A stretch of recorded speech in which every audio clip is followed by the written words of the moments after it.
What's going on, everybody? Welcome back to another live stream.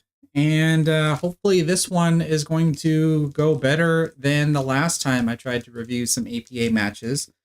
Because if anybody recalls, my internet had crapped out. I restarted the stream and then finished one more match and then called it a night because then the remainder of my internet just was unstable. Before I say any more, though, but please do me a favor and let me know that you can hear me okay. Give me some thumbs up in the chats or light up the chat with your favorite emoji. Always like to make sure everybody can hear me okay. Fantastic. Yes to Crypto says audio is good.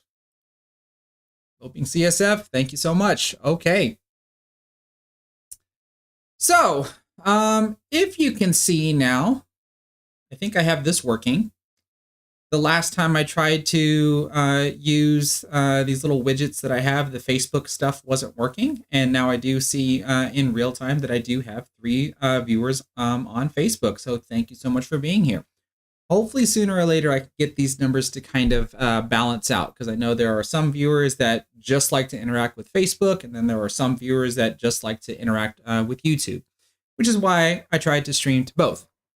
I am questioning on whether or not if I'm going to eventually open a Twitch account and start streaming there, because I used to stream on Twitch a long time ago when I was very much into gaming. And I still game from time to time. There's only one particular game I really play right now, which is Heroes of the Storm, and I just kind of use that as a time killer to when if I just want 30 minutes or an hour of time to just pass by and not do anything, and then I'll play a game or two. All right, let's see here.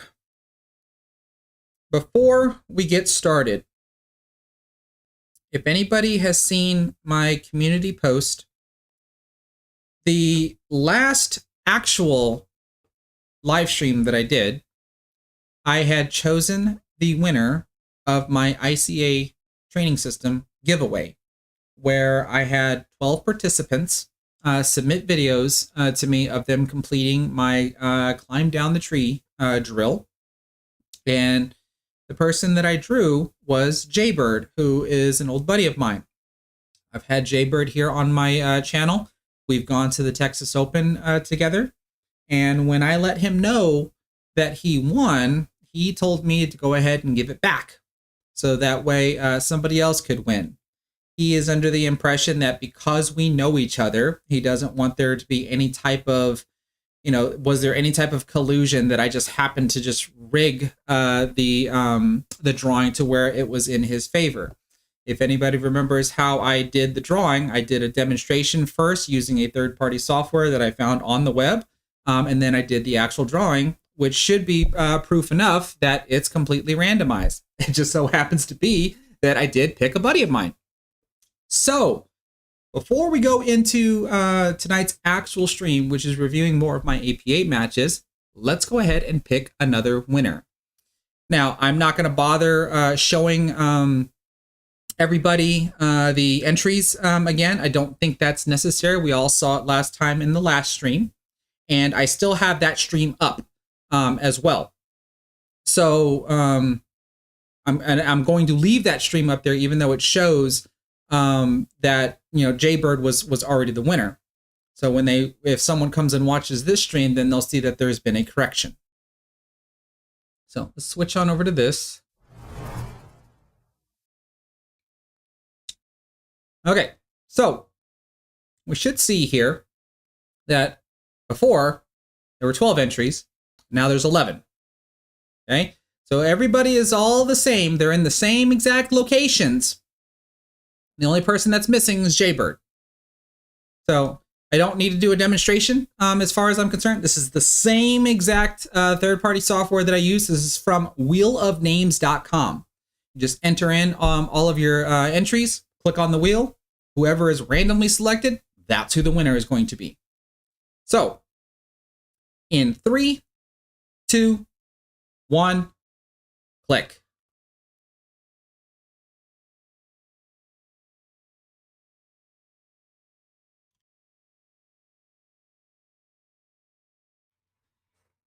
Lewis Blackwood, you are the winner, my friend.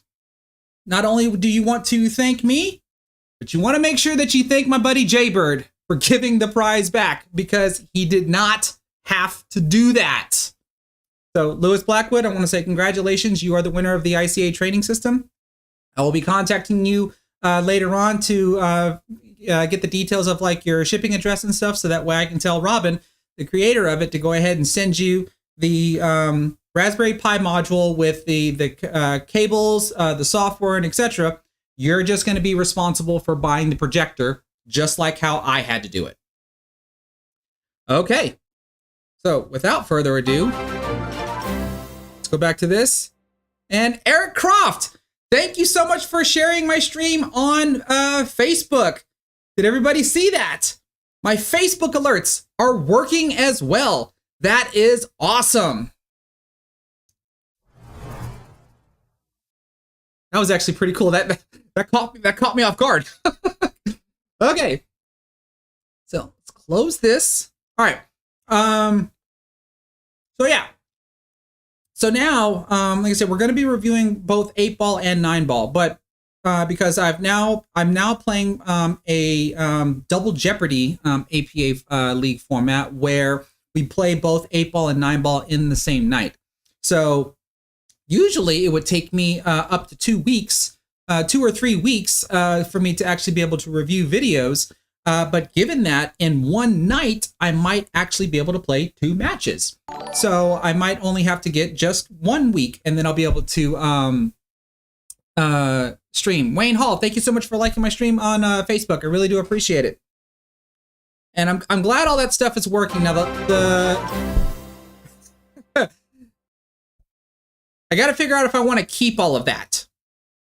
I don't know how often it's gonna keep going off like that, but I really do appreciate all the interactions that I'm getting off of Facebook now that I've got that working nicely. So this is cool. Let's see here.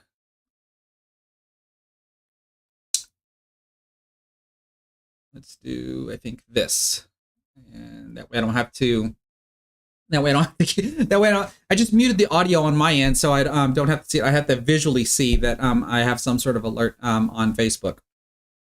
Okay. So as I was saying, in one given night, there is a possibility that I might play both 8-ball and 9-ball.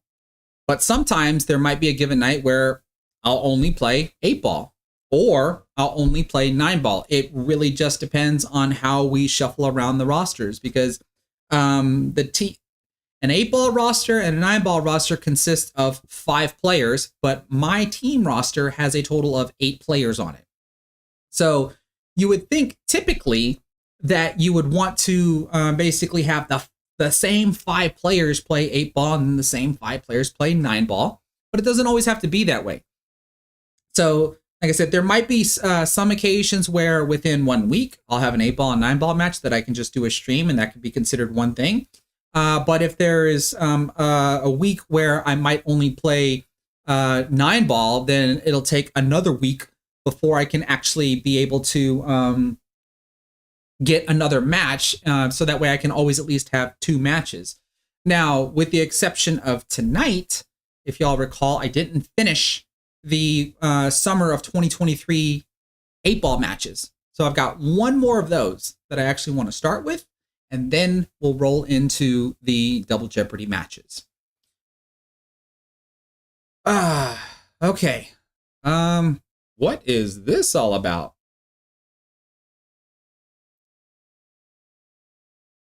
Barbara Bush, thank you so much for the $10 super chat, saying yes. Now we can have fun with you. I'm not sure what that means, but I really do appreciate the super chat there. And Dustin Dover, thank you so much for the 50 stars that you sent me on Facebook. I really do appreciate it. Bam! Thank you so much. This is getting too cool that I'm getting all these widgets and stuff working now. I really do like this. Okay. I guess without further ado, let's go ahead and go over to the 8-ball match from the summer of 2023 that we're going to review. Switch over to this. Oh, Barbara Bush, you've been in Vegas for APA and you won 3rd place for the singles in 8-ball. That is awesome. Oh, but that was, I thought this was just recent, but you're saying you did that back in 2019. That is awesome. What division was that on? I can't remember what all the different colors are. Because I think there's like four or five different colors to indicate what division that you're in. Basically saying like, you know, are you a skill level 2 or 3? Are you a skill level 4 or 5? Or are you a skill level 6 or 7?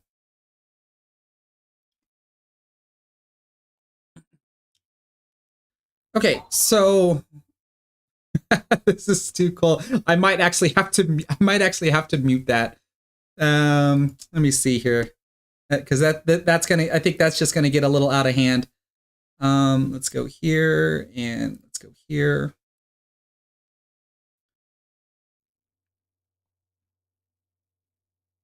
Okay, so for the likes, I do want to know when the stream is shared, though. So I think I'm going to leave that. But let's go ahead and disable the like alert. And that should be that. So should not be alerted anymore for Facebook likes. Anybody that does like the stream on Facebook, thank you so much for doing so. And which reminds me, if you're still watching on Facebook, then do consider sharing the stream to your Facebook profiles. That way your friends and family can get to know me and possibly get interested in pool. And of course, perhaps sharing it to your favorite pool groups as well. And then, of course, if you're on YouTube, please give the stream a thumbs up because it helps me out in the YouTube algorithm. So that way more people can discover the stream during or at least after the fact. Because of all the streams that are going on tonight, y'all are here with me. And I really do appreciate that because how many of y'all are watching the Predator Michigan Open event that's going on right now? Oh, where's this one? There we go. Mr. Wayne. This is one of my locals. He says he wants to come over and do a live stream match between us. How many of y'all want to see that? Wayne and I have actually played a couple of times in one of my APA matches that I've previously reviewed. Wayne has also been on my channel back when I was doing interviews. I was interviewing some of my local players, anybody that was comfortable stepping in front of a camera and just sharing their story about how they got interested in pool and, you know, what goals they have about pool and so on and so forth. So I think that would be a lot of fun. Something that we can definitely look into. Okay, I'm getting overwhelmed here, so let's try to focus. Here in this matchup, I am playing up against a skill level 6. So this is going to be a race to 5-4. The gentleman that I'm playing in this match, I've had on here before. I will not say his name until I at least see him in the chat, and then we can talk about it. So I guess without further ado, let's go ahead and get going. All right, here's the lag.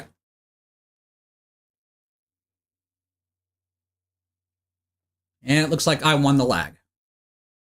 Okay, now, who remembers the last APA stream that I did?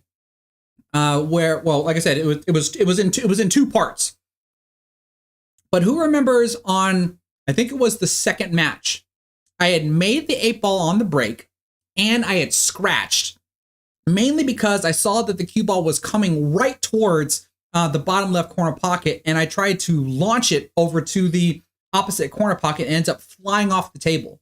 Who remembers that from the last stream that I did?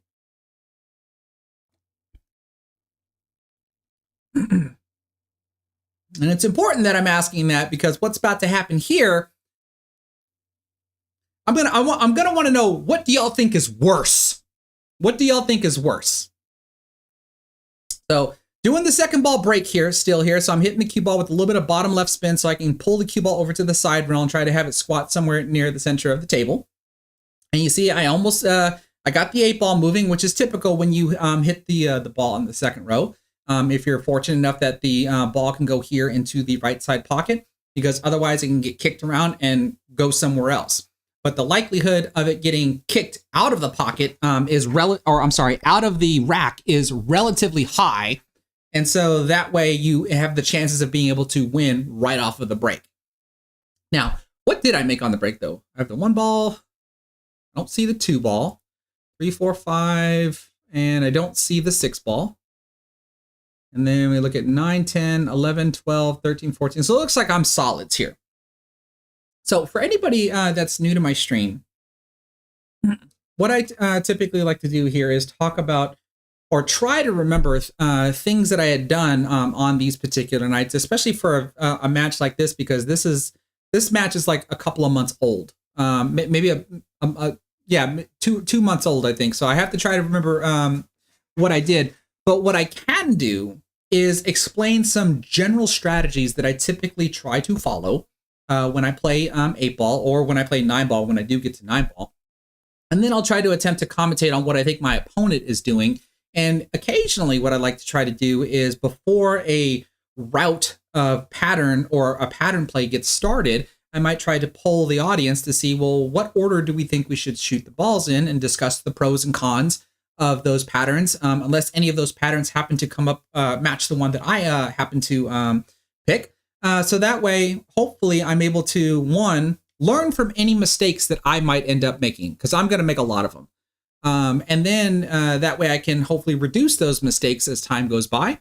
And then, of course, if you find yourself dealing with the same issues that I'm dealing with, or dealing with the issues that my opponent might be dealing with, any advice or collaborations between me and the viewers here can also help y'all improve your game.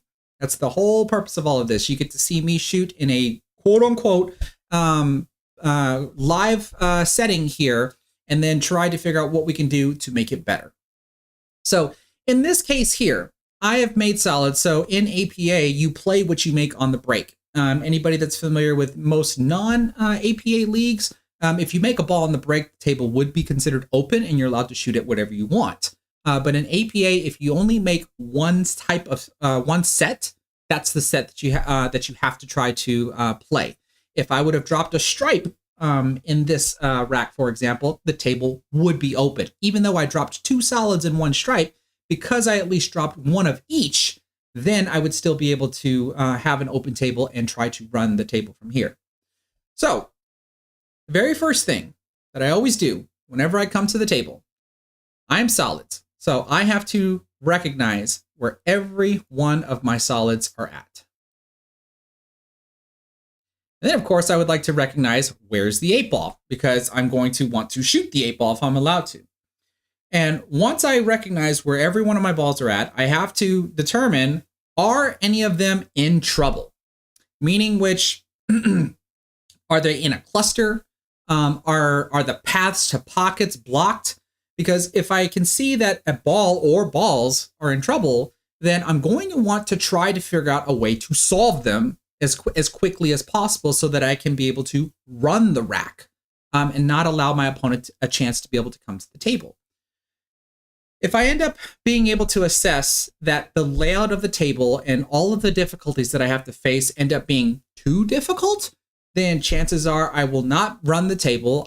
I might make a ball or 2, and then I'm going to play some sort of defensive shot. The defensive shot could be sending a ball towards a pocket so I can block the pocket, especially, like, for example, if I wanted to, I could try to get the 1 ball to hit the rail and park itself right here in front of this pocket, because then it blocks these 4 stripes from being able to go into this corner pocket. My opponent might be able to see them, but I've at least got some control over the pocket. That would be one example of a defensive shot. And of course, the primary example of doing a defensive shot would be if I'm able to hide my cue ball or hide the cue ball in such a way to where my opponent can't see any of their stripes, and they would have to kick at them, and then hopefully I might be able to get ball in hand. Now, I'm already seeing some examples here. People are wondering, is this the order that I'm going to shoot in? 1, 4, 3, 7, 5, 8. Now, interestingly enough, I'm not sure how much I like the idea of going from the 7 to the 5. Now, Gene Kelly, you at least reversed the 5 and the 7. But then this is the same thing because of where the 8 is. When I look at this, is it possible to do these patterns? Yes, it very much is possible. But the idea of trying to make the 7 ball into this pocket and pulling the cue ball back here, it's funny because I think if I remember correctly, this is the way you're going to see me go in this particular route. And the more I start to look at this, the more that I don't particularly like it anymore.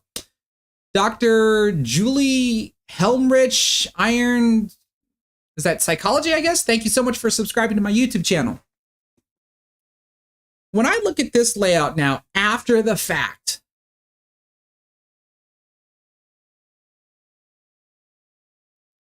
I'm actually liking doing basically almost a circle. And what do I see? I see the 1 ball, or I'm sorry, the 4 ball in the corner, get position on the 5.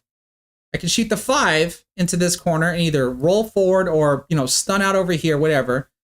Play the 7 ball into this corner, get position on the 1, draw back slightly on the 1, play the 3 in the side, and then the 8 in the corner. That's what I see after the fact, which is why I really like to do these things, because that is not the pattern I end up choosing. Let's watch and see what I do. And remember, there's a specific reason why I asked, does anybody remember what I did when I made the 8 ball on the break and scratched and then launched the cue ball off the table? So we can see I am starting with the 1 ball. Looks like I'm playing a little bit of bottom left spin here, so I must be trying to come back towards the 4 ball, but I didn't get it. This does at least give me position on the 3 ball to go here into the bottom right corner pocket. So now we see 1, 3, and then more than likely it looks like I'm going to do 4, 5, 7, 7, and 8 like we had talked about, even though I now, looking at this after the fact, don't like this particular route. There goes the 3 ball. That looked like that was done with a little bit of stun left. Because here, at least in this layout, I am trying to minimize the movement of my cue ball so that way I can maximize the run out potential. This is a bit of advice that Tony Robles had given me, and this is the same type of cue ball movements that I tried to stick to when I also play straight pool. So when I play this 5 ball here, I'm just going to allow it, oh, never mind. I just tried to allow it to roll. And this is where things break down. This is why I don't like playing from the 7 to the 5 or from the 7 to the 8. In this case here, I do try to play this with top right spin to come back towards the center of the table, but look what happens. Right? I can't say that, did I hit it hard enough? Because if I hit it, then that means I'm going to knock the 13 ball over here and my cue ball is going to go up this way. So I don't particularly like what happened here. And I think the other pattern that I had come up with was a little bit better. So now I'm going to try to kick the 8 ball into the corner pocket. And look what happens.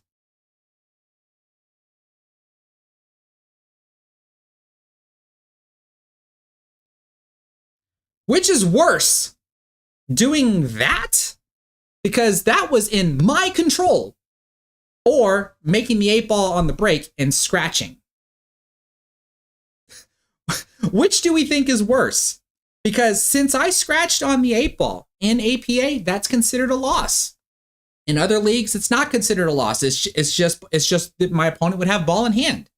But in APA, it's considered a loss. I did all that work and end up blowing the first match. Yep, and I couldn't agree more, Loping CSF. This would be worse. Breaking and running the rack to the points where you scratch on the 8 ball would be considered worse, because I was in complete control, or was in complete control when all this was going down, until it eventually broke down. Whereas the 8 on the break and then scratching, that's a little bit of luck, I would have to say. Or that would be a little bit unlucky, I would have to say. Okay, so here, now that my opponent gets to break and made solids, look at what my opponent has to face. Right, my opponent is solids, right? I don't, 1, 2, 3, 4, 5, 6, 7. Yeah, there's 7 stripes still on the table. He's got the 4 ball, 3 and the 7, the 2, and the 1.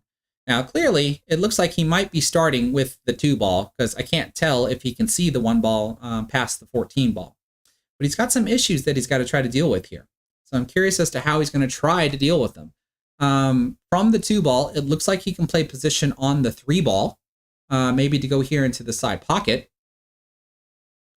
But then if he plays that position, he's likely to run into the 7, unless he gets completely straight in. This 4 ball looks like it's going to be really tricky. Let's see what he's going to do.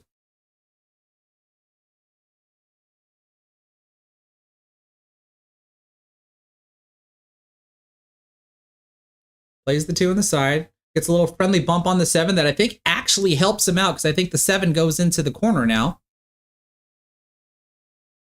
Looks like 3 ball's going to be coming down here to the bottom right. But he ends up undercutting the ball. We're now on our first official inning.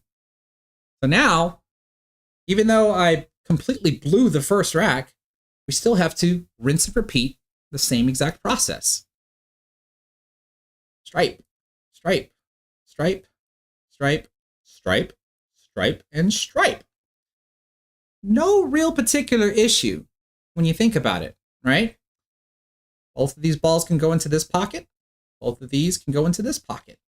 And then you would almost think that maybe the 8 ball might be going over here. Now, what I can't remember is did I prioritize this area? Meaning that I could start with the 10 ball right now, then shoot these off, and then shoot these. I don't exactly remember, but let's find out. I'm pretty sure I'm going to be starting with the 10 ball. Probably just a rolling cue ball and just tap the ball in. Might have tapped that just a little too hard.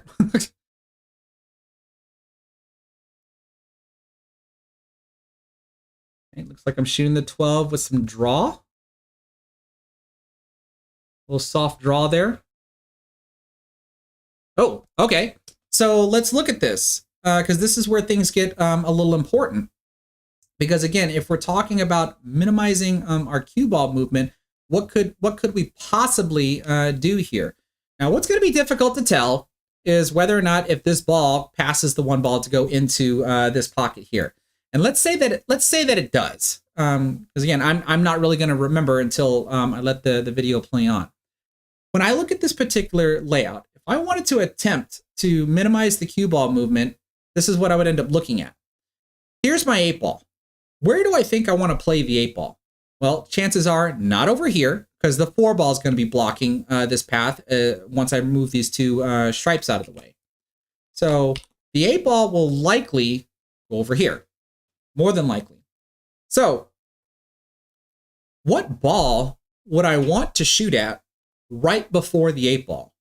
Well, I think ideally it'd be great if I could just shoot this guy right before the 8 ball. Shoot him into this pocket, stop the cue ball right here, and then I've got a nice shot for the 8 to go here into the corner pocket. But because of where I'm at right now, I don't think that's going to be possible because it looks like I'm pretty well lined up for the 13 to go here into the corner pocket first. If I had good position on the 9 ball, then maybe I would shoot the 9.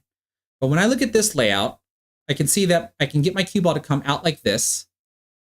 That would be just a stun shot. And then that allows me to play the 14. If the 14 ball does go past the 1, stop the cue ball here, play the 11 in the side, do a slight drawback to the same position, play the 15 ball, have the cue ball right here, and then the 9 ends up being the last ball to basically do almost the same thing to try to get a shot on the 8. Basically doing a circle. Kind of like the same pattern that I talked about in the previous rack that I actually should have done instead of what I did, which caused me to end up losing the game. So let's see if I remembered this correctly. Now, I at least go over and glance at the 15 ball, which I think is always important. Don't just hone in on one option. Go look around for other possible options and then decide which one you actually want to take. That's a lot of draw. Wow. I don't remember that. So that means I thought I had said that I can come over here. Clearly I'm wrong. I'm cutting to the right, which means I'm zipping back over here.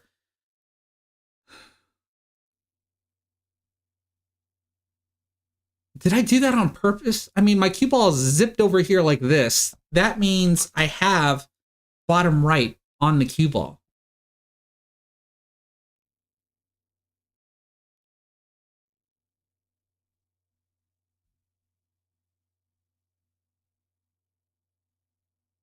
I'm guessing that was on purpose. I don't think I was trying to draw into the 15, considering that I spun my cue ball around like I did, because now it looks like I'm going to be doing the pattern that I had talked about. I'm going to play the 14 into the corner pocket, just roll the cue ball for position on the 11, use the 11 to, I think, get to the 15, and then to the 9, and then to the 8.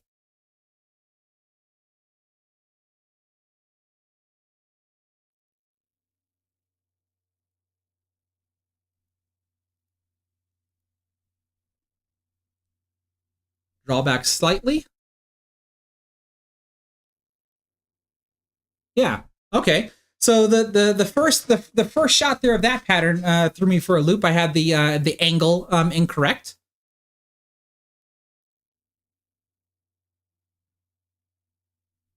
Now here's something that's kind of important. I'm going to be playing the 15 ball, obviously in this corner pocket, and then the 9 ball in this corner pocket. If I were to take this line that I've got for the 9 ball and extend it through, do we think I want my cue ball to be right here or anywhere on this side? I would hope not, because now looking at it from like this perspective, we saw on my opening shot here that if the cue ball stops in this position here, then when I play the 9, what's going to end up happening? My cue ball is going to run into the 4 ball, and I'm going to have to do a whole lot of movement just to be able to try to get some sort of position on the 9 ball. Versus if I can get my cue ball either on the line or slightly on the other side of the line, somewhere over in this area, that's at least going to allow me to pull the cue ball down to get position on the 8. So this is an important thing to consider when you're talking about playing position, because notice how I let my cue ball go up a little bit. I didn't just stop the cue ball, because now I have an angle to where I'm going to draw back and or stun back into, I think, the 7. I think I hit the 7. Or never mind, I stunned right in between the 7. I probably would have liked to hit the 7 ball. But this little circular pattern of, like I said, trying to keep my cue ball movements as small as possible, so that way the shots are hopefully a little bit easier to execute. And do I at least make this one without scratching? I do. All right, so I'm able to take that one down. We're tied up 1-1. Nope. Back just a little too fast there.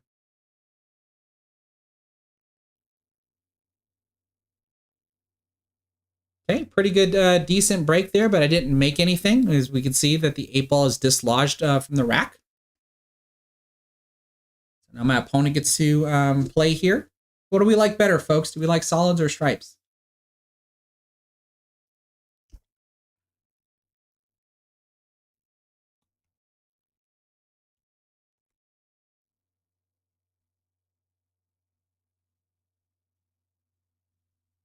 Okay, looks like my opponent likes stripes. Or I'm sorry, solids. So if my opponent is going to take solids, we can see that we've got an issue here. We've got an issue here. I'm curious what my opponent's going to do to be able to resolve that. Okay, takes down the 6 with a nice stop shot. He's in position on the 3 to be able to take care of the 4. So let's look at what he tries to do here. And oh, it looks like he tried to break out the 4 ball, just was not able to. So let's look at this. This is a couple of things that I've been noticing more and more about my game as well, that I let some of my APA teammates know. And that's this. Here's where the 3 ball is going to go. If we attempt to draw a 90-degree tangent line from the 3 ball, that's probably not even to scale. let's say more like this. This is where the cue ball would go if it has no forward roll or backspin. And look where about my opponent is cueing. Looks to be about the center. Could be slightly below center. Not sure. But what we can tell, though, is when he hits it, look what happens. Pretty much almost goes right along the tangent line. This is why knowing the tangent line is so important, because it's going to dictate where on the vertical axis of the cue ball do you want to use. Right? And old man Ferguson, you're not wrong. Less speed that he put on the cue ball could have done the trick, because with the less speed, that gives the cue ball time to be able to start rolling forward, because he really needs that cue ball to go up. More than anything, he needs the cue ball to do this. So if anything, he definitely should have hit the cue ball with some topspin at the very least. The problem that you still run into with this shot, though, is what do you do next? Right? Actually, Eric Croft, I like your option here, because this might help when you shoot this with top right, because what are you going to do if you hit the 14 ball, the 14 ball knocks the 4 in, and then the cue ball hits the rail and spins off to the right? If we use right spin like Eric Croft is talking about, what are we possibly going to shoot at next? Not entirely sure if this is the best thing in the world to attempt to do right now. It's clearly an option, and you can hope that you might end up getting a shot. You'd want to maybe hit the 9 ball, move the 9 ball out of the way, and get the cue ball at least somewhere over in this area here to where you can hit the 1 and the 5. But it's pretty risky. It's pretty risky. So I'm not sure, and I honestly don't even know what to offer as an alternative if he would have gotten the breakout.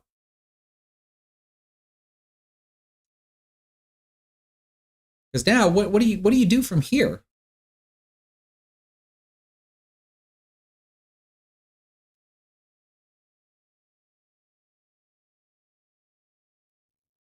So we play a kick shot, but we don't get a rail after contact, and now I have ball in hand. Okay, so let's look at the table for stripes. Issue and issue. Now, if I could, I would attempt to try to solve as many issues as quickly as possible. But if we look at this example here, I can't really solve both issues in one shot. I can solve one of them, just can't solve both of them. And I can solve this one here using the 9 ball, which is pretty much what you're going to see me set up to do here. Because I can shoot the 9 from this angle like this and drive the cue ball into the cluster and move my 4 ball. Now, the thing about this move in comparison to what we were just talking about with my opponent trying to break out the 4 ball, look at these other stripes that I'll have access to just in case I can't see the 14 ball after I break it apart. These are usually things that you're going to want to think about when you're going into clusters, because you want to break whatever ball that you have in that cluster out. It's just that you're not guaranteed to have a shot at it. So when you have other balls on the table, those are your insurance shots. Those are your shots that you should be able to see that you might be able to shoot at after successfully breaking open the cluster, and then using those insurance shots to still be able to maneuver around the table and stay in control of the table. So I hope that makes sense. Now, before I get started, though, like I said, I'm still rinsing and repeating everything. I'm looking where every ball is on the table. I'm also starting to try to pre-plan what I'm going to do with everything. Like, how am I going to solve the 14? How am I going to solve the 15? Where's the 8 ball going to go? A lot of that's going through my head usually right about this moment every time I come to the table. Knowing that this is how I'm going to start, though. 9 in the corner and be able to break out the 14 ball just like this. Even made a bonus 4 ball. And then now look what I'm doing. Now I'm looking at this guy. What am I possibly going to do here? You know, can I solve it right now? Do I take maybe 2 or 3 shots and then solve it? Like, I don't know. Could I possibly shoot the 12 ball into the corner pocket, let my cue ball just kind of roll down this way, so that way I can shoot the 13 in the side and then stun into the 15? Maybe. That's a possibility. This is actually something I'm just now noticing after the fact. Because watch what I attempt to do.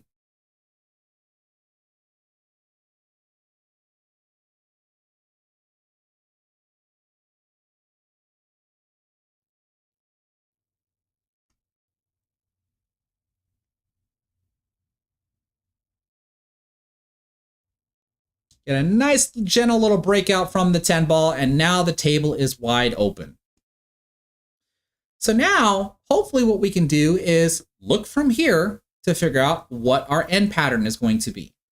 What do we think, folks? What order should I attempt to run these out if I'm able to run them out? Let me see some suggestions.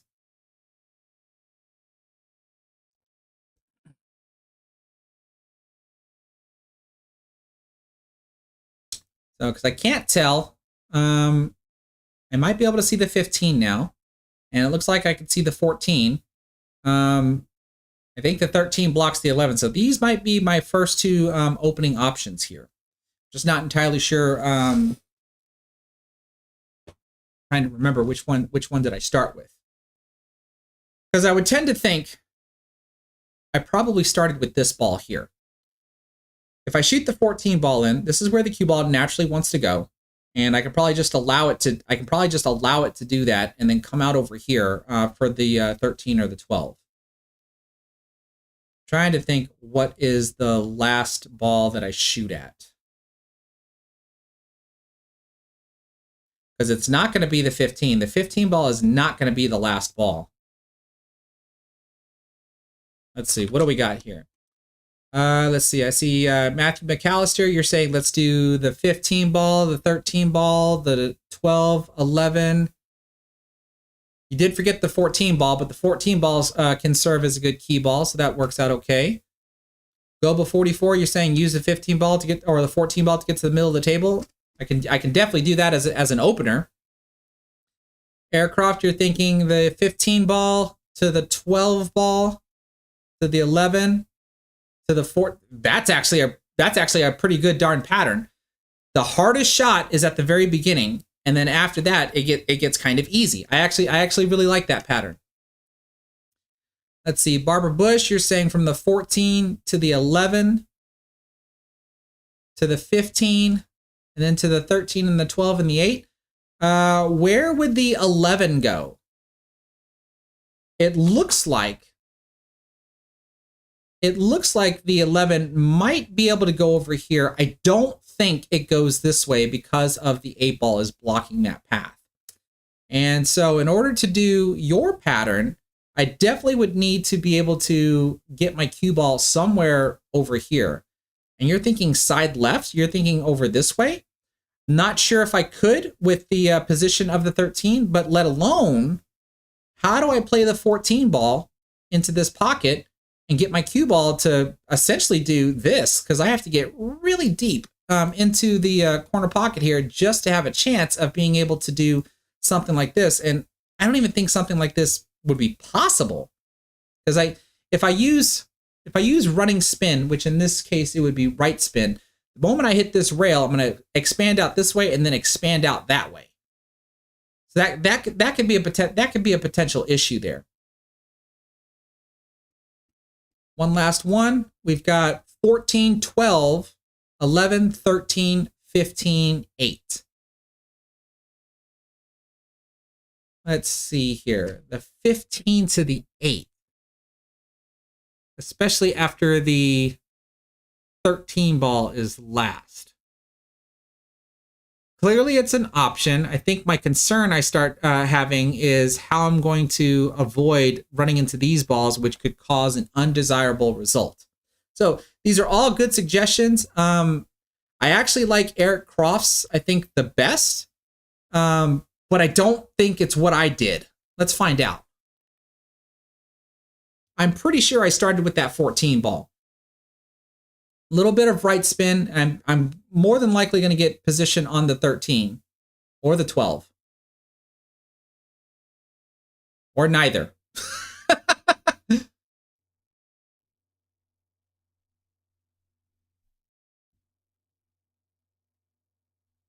So now I'm reevaluating because I don't like what I did.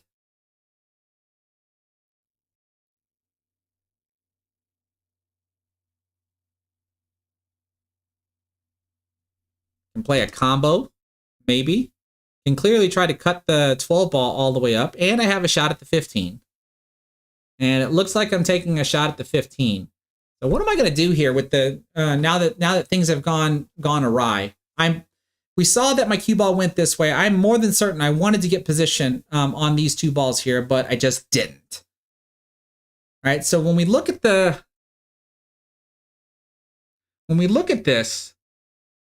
it looks like this is what could happen. I can play the 15 into the corner and try to use the 7 ball as a breaker ball to be able to stop my cue ball. Cue ball should be somewhere right around here. That should maybe allow me to be able to play the 12. Get my cue ball somewhere right around here. Play the 13 on the side. Stun out to about right over here for a stop shot on the 11. And that way I can play the 8 here in the corner. Something like this. Is that what I did?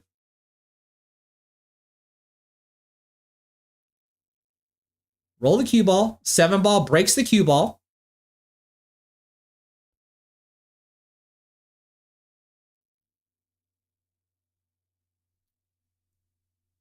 All right, stop shot on the 12. Easy position for the 13. Actually, maybe a rolling shot on the 12. Let the cue ball roll a little bit. Rolled a little too far because I do want my cue ball to be able to get over here.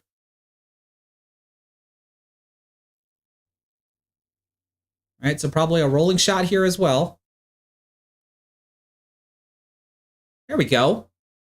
Almost like what I had drawn. Stop shot on the 11. Or draw a shot on the 11. Misspoke. 8 ball, side pocket.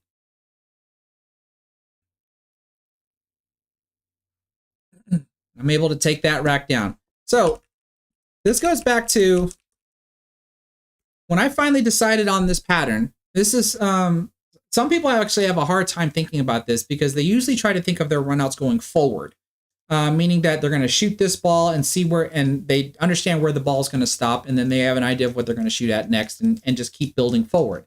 That strategy does work from time to time, but I've also seen it to where that strategy can break down when you don't realize that as you're going forward, the patterns can just break down to where you don't realize that you're going to have to either do some sort of very hard controlled movement towards the end, which could cause you to risk, or just going forward, you just end up coming into a roadblock. Whereas going backwards, I would tend to think that, where do I want to play this 8 ball? And then since I did choose over here, what would be the last ball to shoot? We saw earlier, Eric was suggesting that if I was able to save the 13 ball to go into the side pocket as the last ball, that would have been great because I would have been able to play a stop shot and go here. And even now, that's probably something that I could still attempt to do. And the more I think about it, I wonder if I shot this ball here and this was an error because my cue ball did drift. I wonder if I actually wanted the cue ball to stop right here so that way I can do this and then play the 13 ball here and play the 8 ball like that. I wonder if that's what I really wanted to do. But since I messed up shooting the 12 ball, I ended up doing the backup route to where both the 13 ball or the 11 ball served as key balls that allowed me to get to the ball. But essentially, when you know where you want to play the 8 ball, you look for a ball that is near the 8 ball so that way the movement from that last ball to the 8 ball is small, and then ask yourself what ball gets you to that ball. And then you kind of just basically build your route backwards. Now, I'm not suggesting that you have to build your route completely backwards, because sometimes the patterns can break down from there as well. But usually you can plan about a couple of balls back from the 8 ball and then build the route forward to get to that, what would be referred to as the ending pattern. So I hope that makes sense. Because when we watch, I'm still curious about this spot right here. See there? See how I'm hitting the table? I'm pretty sure now, since I'm hitting the table there, the cue ball did not do what I wanted it to do, and I wanted the cue ball to get position on this 11 ball. But end up using this as a using this route as a backup route.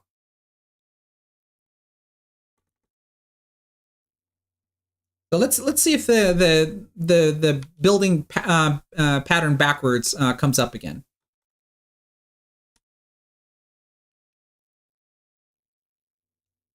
Look at that 8-ball. 8-ball's moving. Just doesn't fall, and it looks like it's a dry break. And this is actually rare to see that when you do a second ball break, that there's no clusters. A lot of times when I've seen second ball breaks, you usually watch a lot of the balls go from one side of the table and then they just track over to the other side of the table, just create a giant cluster.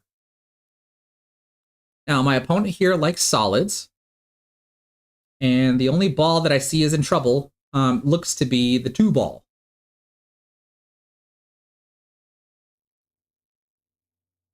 Plays the 7. Loses a little bit of control on the cue ball there because the 6-ball actually serves as a pretty good ball to be able to break out the 2. But it's just in question now, what do we do with the 1 and the 3? But it looks like he has no choice but to come down here for the 4-ball and undercuts the 4-ball and allows me back at the table. So once again, let's rinse and repeat the strategy. Got the 11-ball, 9-ball might be an issue. This could be an issue, not entirely sure. And it looks like this guy might be a small issue because he's blocked here and here. He can only go into the upper 4 pockets, which means I have to get my cue ball somewhere down here in order to be able to shoot the 13 ball. And there's not really a ball that gets me in that position. So that's where I consider this to be a troubled spot. Now, seeing that, I can potentially start with the 15 ball, or I can start with the 11 ball into the corner. I don't know which one I did. Let's find out.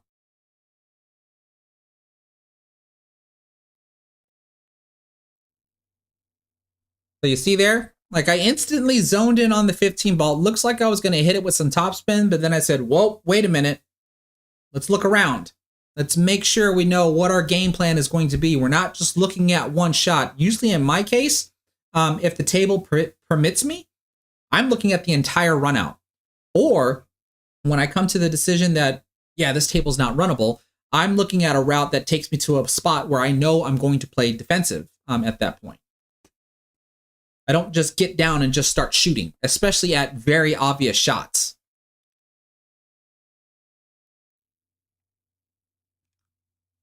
So once I'm done looking around and I see other options that I could take, I still end up settling on one. Looks like my tip is somewhere right around here. What am I going to do? Am I going to roll into that 6-ball? Oh, I knocked the 2 out of the way. That looks a little unintentional, though. I at least freed up the 9-ball to go this way now that I moved the 2, but put the cue ball in an undesirable location.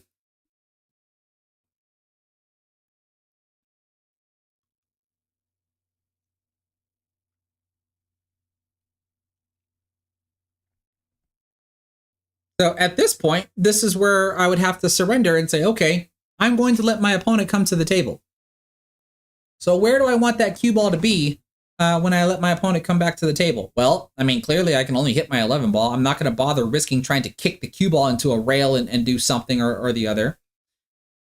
From this position, the safest thing that I thought I could do was hit my 11, just push it out somewhere over here, and try to get the cue ball to bury itself right here, right next to my opponent's 2-ball.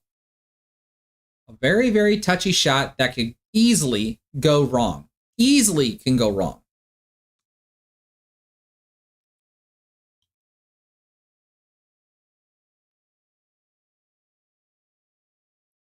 Just like that. And then let alone, look, I could have made the 11 ball. Now, here's the thing though. Some people might say, well, why not just go for the 11? Well, what am I supposed to do after that? If I would have made the 11 ball, what am I supposed to do? The 2-ball, my cue ball is going to run into that 2-ball no matter what. I mean, I could attempt to spin off the rail and try to get through here, but think of the difficult elements that I'm adding to that shot. In my case here, all I'm trying to do is just play what I thought to be a rather simple safety of getting the cue ball to just nestle up behind the 2-ball and the rail. seeing now that I could have made the 11 ball, is it really to my advantage that I try to make the 11? I'm personally going to vote no. I think still trying to play safe was what would have been the better option, because even if I get my cue ball somewhere right around here, then the only thing I'm doing now is taking a turn to play safe now versus playing safe at this point here. So I hope that makes sense.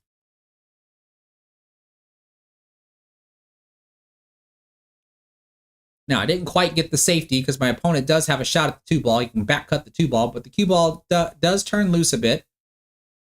Runs into my stripe. Now, my opponent has a fairly open table here.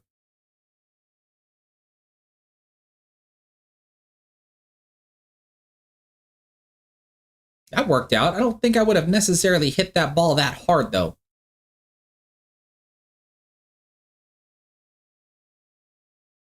Plays the 3 ball, gets position on the 1. Oh, but undercuts the 1 ball. Look at my opponent's pattern. Whoops. Go back to here. Let's go back to this. My opponent plays a good shot here. Now, what I'm surprised, we can see my opponent's cueing high. So he wants the cue ball to go to the rail. But why bump into my 9 ball? I don't think that's necessary. I think you can just play this 6 ball, have your cue ball roll here, and just stop somewhere right here. That way you can play the 1 ball into the corner, put your cue ball somewhere right around here, play the 3 in the opposite corner, come right out to the middle of the table, and you're done. 4 ball in the corner, get positioned on the 8, and you're done. Yeah. Just like Eric says. Slow roll it. I don't think there's any means to move the cue ball here. And especially bumping into a ball. Right? It happens to be my ball, so it doesn't really hurt anything, but there was no benefit. There was nothing to be gained by bumping into my ball, other than he now has position on the 3 ball. But we can see, look at all the movement that he's attempting to do with the cue ball. Bumps into my 9. Look at the movement he has to do in order to be able to go from the 3 to the 1. Lots of left spin. All right, look how thin his cut shot is on the 1 ball. This is what you're risking when you attempt a lot of movement on the cue ball. Can you play it this way? Well, of course you can. As long as you're willing to accept the risks that you're taking, is perfectly fine. It's just not going to be fine if you don't run out. So we see there, my first opening shot is the 11 in the side pocket, but I don't play it directly into the side pocket because I've got my 14 ball just sitting here. I need my work computer going off. Let me mute that.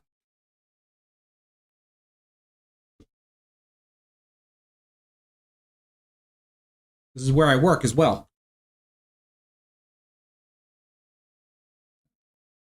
Mute. Okay.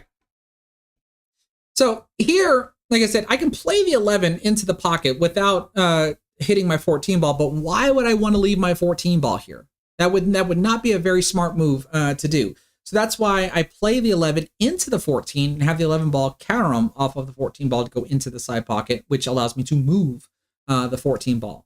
Now, granted, I don't want the 14 ball moving so drastically, kind of like this. Like, I would have liked it to still be somewhere up here. So I did hit that kind of hard, but at least it still stays out in the open.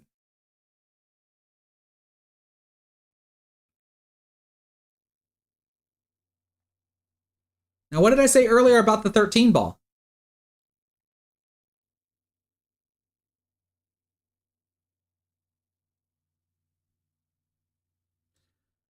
Oh, you know what? I don't even like the pattern that I'm about to do here. I'm going to let it play out, and then we're going to go back and talk about it. It looks like I'm shooting the 12 ball.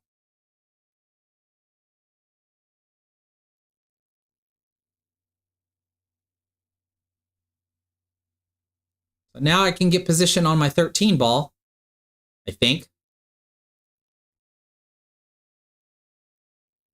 Yep, there's that. That was with a little bit of left spin.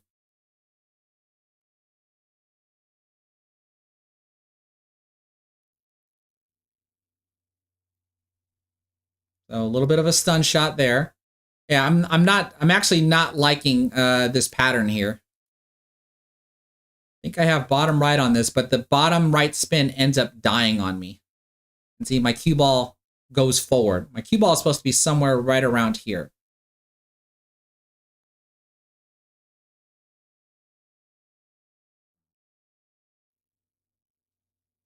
Because I did all that. Small back cut shot on the 10 ball. Should allow the cue ball to roll forward and get position on the 8.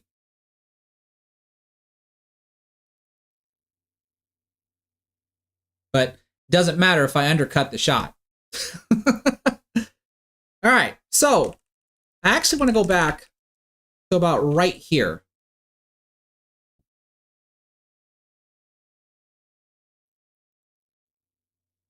And the reason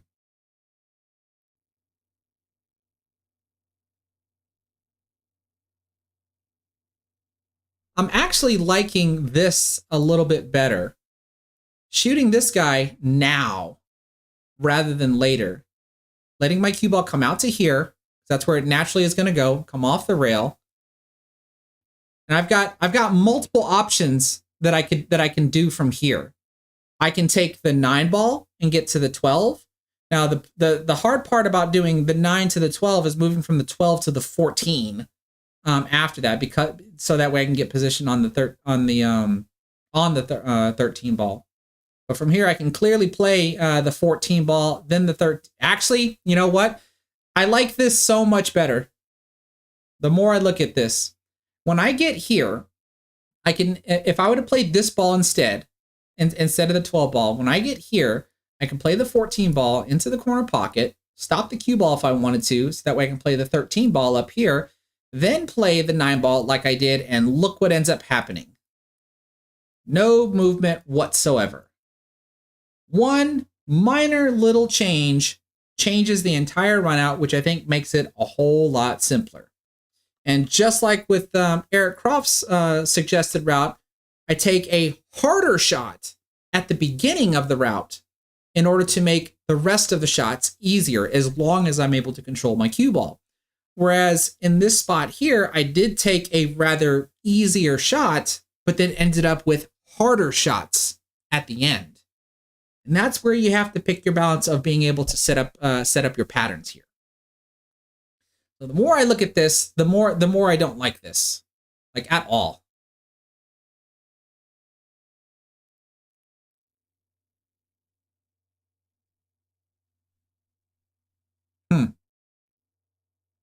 Interesting.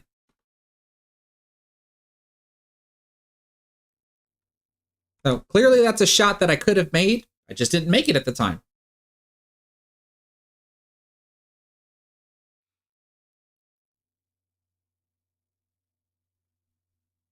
Okay, my opponent likes shooting the 1 ball.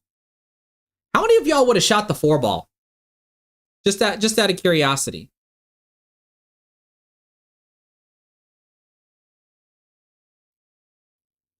Ooh, good shot there. 8 ball in the bottom left corner pocket. How many of y'all would have shot the 4 ball instead of the 1 ball? Nicely done. 2-2. All right, I'm gonna go back and look at this right here. How many of y'all would have shot the 4 ball instead of the 1 ball?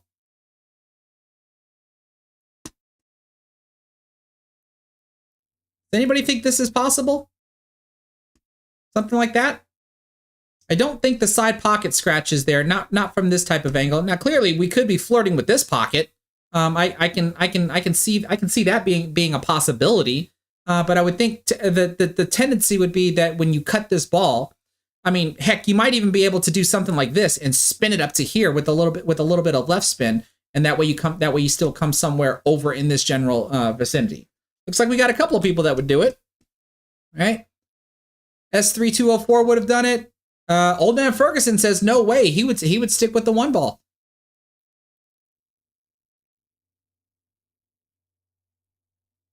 David Wolfensberger, I hope I said that correctly. You're saying that's no way you'd play the 4 ball first.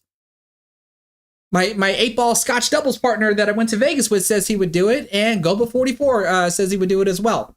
Like I said, different strokes for different folks. I am certainly not trying to suggest that shooting the 4 ball is right or shooting the 1 ball is right.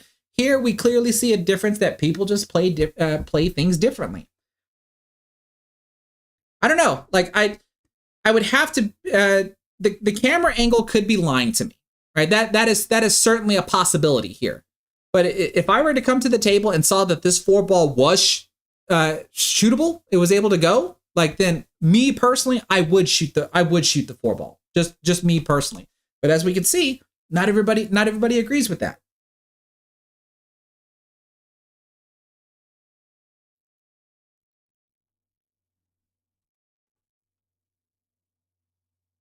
All right, we're all tied up, 2-2.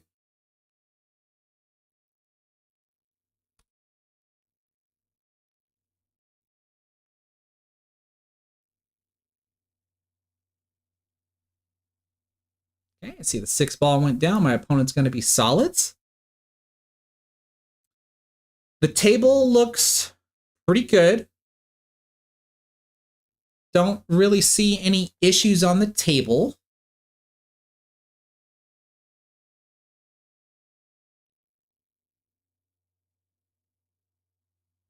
Looks like he's starting with the 1 ball or the 7. Starts with the 1 ball. Okay, 1 ball's down.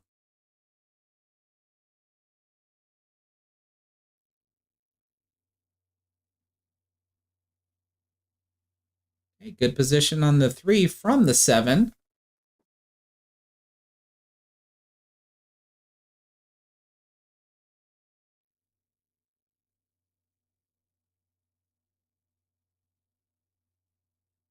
Stuns the cue ball over.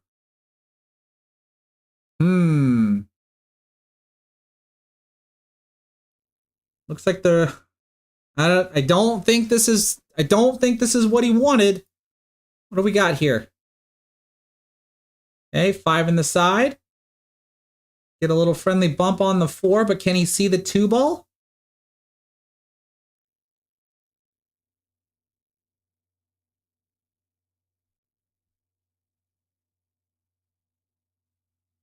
Oh, if he can see the 2.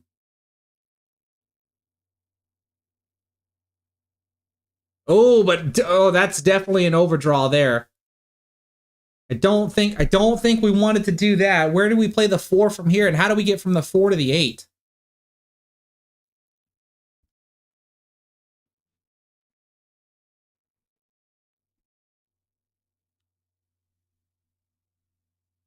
Pretty sure he was trying to back cut the 4 ball. Let's go back and look at this. Right? Because now we can definitely tell from here that this is a trouble ball right here. There's only one spot it can go in, and this is a big blocker ball. Right? You're very limited on how you can get position on this 2 ball. So I'm curious as to what could we have done different.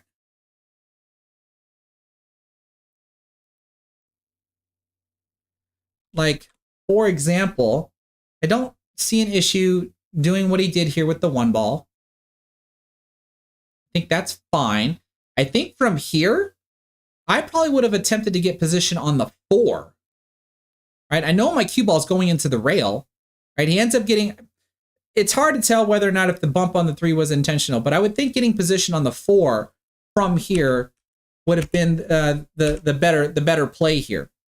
Because we use the 4 ball to get to the 2, use the 2 to get to the 3, and then the 3 to the 5, and then the 5, and then the 5 to the 8. The biggest movement that you have here is from the 5 to the 8, but I still think it's at least reasonable. You can get right here for a back cut on it, or you can get a small angle and go into the rail and come back out, so that way you can play the 8 in the corner that he's hovering over. Eric Croft, you're saying draw off the 3?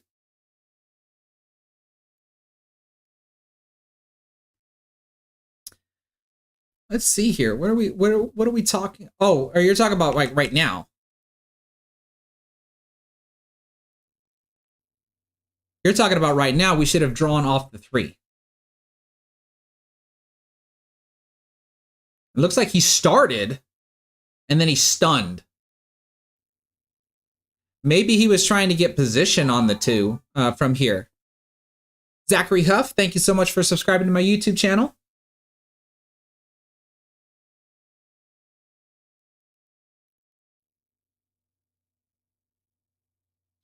Well, I think it's fair to say that just on some shots, I think my opponent's just hitting just a little bit too hard. If we go back and look at this shot, for example, if we would have not bumped into the 4-ball and at least would have landed somewhere in this vicinity here, because then we can play the 4-ball down here, and the cue ball is going to be in position for the 2 in order to be able to play the 8. Like that's one audible that we can do there. But you can see that just it looks like sometimes the pattern just starts to break down to where you just like you have to like Old Man Ferguson says here. Once you get into poor position, you have to kind of let your stroke out to get yourself back into position.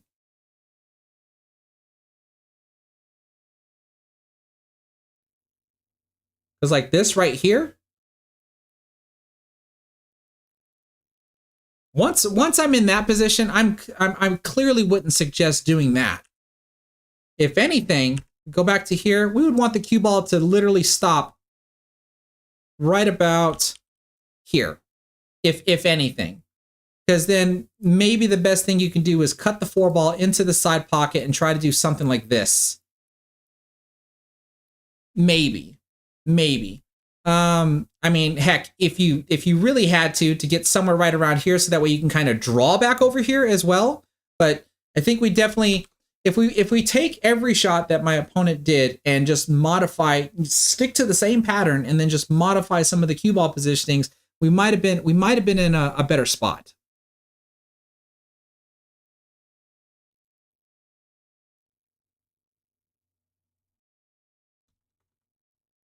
Right? Because now I have an open table. Looks like I'm going to start with the 12-ball. And I could probably say that this basic strategy here is let's get rid of this guy and then get rid of this guy. So that way all I have to do is just deal with this. This is usually one of the first strategies I end up teaching some of my APA teammates about clearing one half of the table. So that way the remainder of your shots require just very little cue ball movement, which means you can hit the ball softer. So I'd be curious if I'm actually going to do that. I'm going to play the 12 over here and then more than likely play the 9-ball into the side pocket. Let's find out. Looks like I might have a little bit of left spin here. All right, 12-ball down. Checking these two guys. That's why you see me walking over here. Want to make sure that there's really no issue here. All right, 9 in the side, like I thought. So now I'm done with the bottom half of the table. Just let the cue ball roll forward for position on the 13. More than likely use the 13 to get position on one of these two. Or I can roll up for the 11. I don't think I do though. Yeah, little bit of a stun draw to get position on these two. I can probably just roll into the 15. I'll just gently bump that 14 ball. Nothing really risky right there. Now you can see here though, what I just talked about earlier about trying to minimize your cue ball movement. But look at what I'm doing, especially towards the end. My cue ball movement isn't as minimized as I would like it to be, meaning that my last couple of shots aren't stop shots. Now this is something that's very important. How many of y'all do this? What I just did here. Checking to see where my cue ball can be in order for me to shoot this 11 ball, because clearly I don't want the 8 ball to be in my way. So do I just want to play a stop shot? Do I want to play a small stun run through? Like where in the world do I want my cue ball to end up being so that way I can freely be able to shoot the 11 ball? By taking the time to go over where I think the cue ball is going to end up and seeing what kind of shot I'm going to have on that 11 ball. To know whether or not, do I want to stop it? Do I want to draw it? Do I want to roll past it and get closer to the side rail? A very important step in the pre-shot routine when you're playing position for the next ball is going over to where you think the next ball is going to be and looking to see what that shot looks like.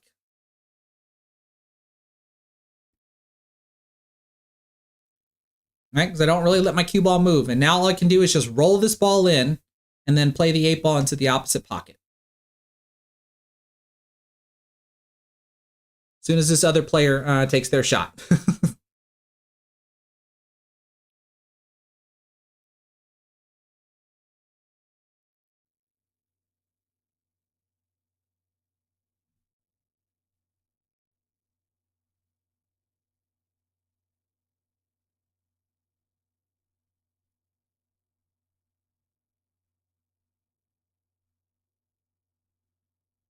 There we go. I retake the lead. 3-2.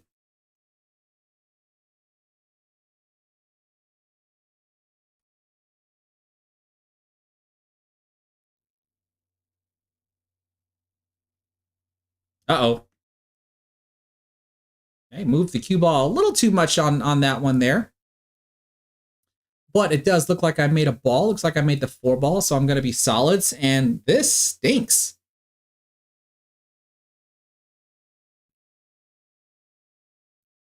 What do y'all think I'm doing here? What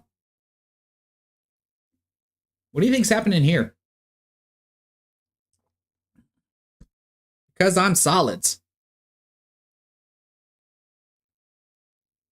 I have a shot at my 3 ball. Right, a really difficult shot. Did y'all see what I attempted to do?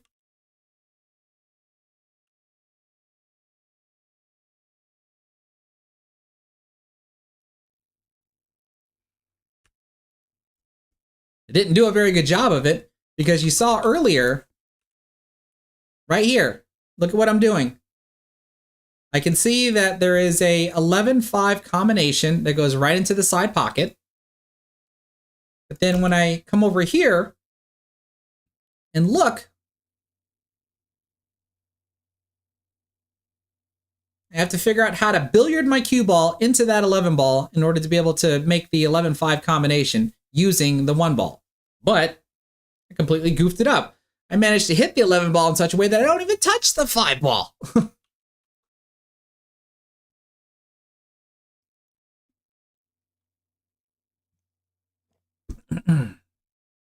Because otherwise I would have to try to do something with the 3 ball or just make a good hit on my 1 ball. But that was definitely an aggressive move by me. Okay, so my opponent starts with the 13 ball.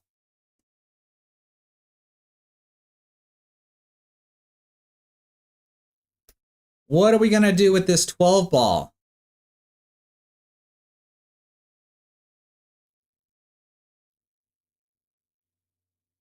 Whoops. Was that necessary? All right, once we saw this, we saw that my opponent tried to punch that 10 ball in, and it looks like he was trying to bump into my 2 ball, and that would give him position on the 11. But was that type of punch shot even necessary? When we think about what are we going to do with this 15 ball, I'd be curious to know if you could just kind of roll the ball in. You might graze the 11. If you have to, you kind of just hit the rail like this and just, instead of stunning into my 2 ball, allow it to hit the rail and then bump into my 2 balls. That way we can use the 11 ball to get position on this guy to go down here, or even bump into him. Even that would be a possibility. I don't think this punch shot on this 10 ball was absolutely necessary.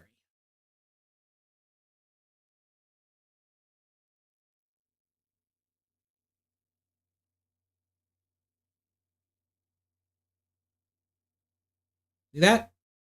Don't think that was necessary. All right. So now I have to ask myself, what am I going to do with this guy? What can I do with that guy? This is tricky because there's all these stripes basically guarding my 6 ball. The 5 ball looks like it might be the best ball in order to be able to break out my 6 ball. I would think that if I can get maybe some sort of position like this, play the 5 in the side, and maybe get my cue ball to do this and bump his ball out of the way, and I can freely shoot my 6 ball, that's a possibility. So the question would be is, how do I do that? Do I do it now with the 1 ball and play the cue ball off the side rail into that position, or maybe try it with the 3 ball? Let's find out.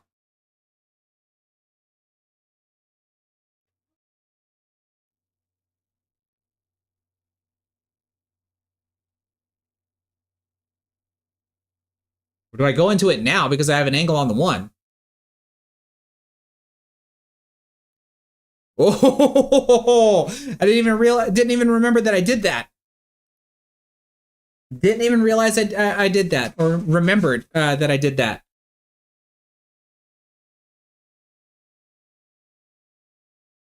Whoops. I'm pretty sure I was supposed to get position on these two guys, but at least I have a backup shot on the 5-ball. Now I think my 2-ball is going to become tricky.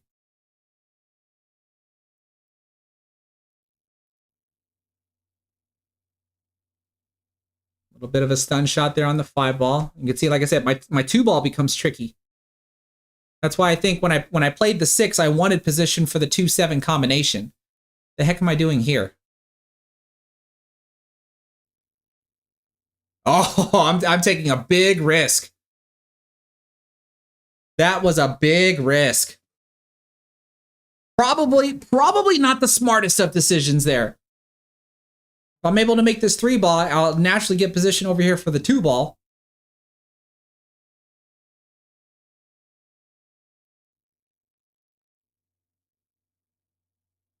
Oh, but I massively missed that 3-ball. Never mind. And look at, oh my goodness, and almost scratched.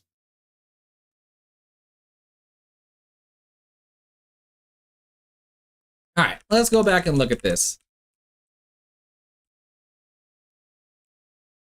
Yeah, so I would tend to think from this position that I got from that 1-ball, I wanted my cue ball to be somewhere right around here. That way I can play this 2-7 combination and then come out to where I can have a shot at the 2-ball, a shot at the 5-ball, or even a shot at the 3-ball. But because I fell short and have to end up shooting the 5-ball next, once I got to here, right after this is probably where I should have put a little bit more thought into what I did.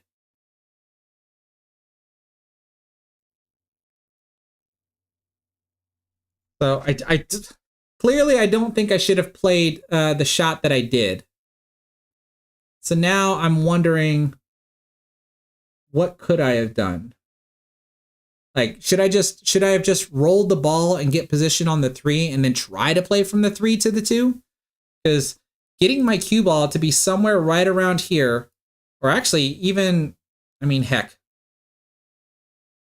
I've got a very small window that I can land around here to be able to cut the 2-ball into the top right corner pocket after I play the 3. Moving the, if I shoot the 7 now and just roll it in, you know, I can hopefully try to get some sort of position like this and then have to try to get the cue ball to land somewhere over here. That probably would have been the smarter choice, even though I didn't make the so smart choice on this shot here. This is clearly some left spin that I've got on the ball.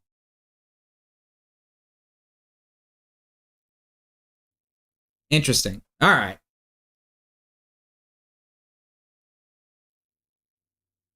Now, I get a little lucky, I think, with where the cue ball ended up because that forces my opponent to shoot the 9-ball here. Okay, so this looks good. Don't really see any issues with the table here. Like a soft combo. That's not a soft combo, but okay. As long as he made it.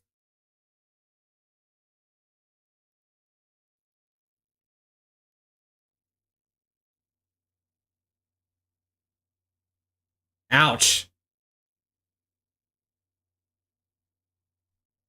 Can he see his 15-ball?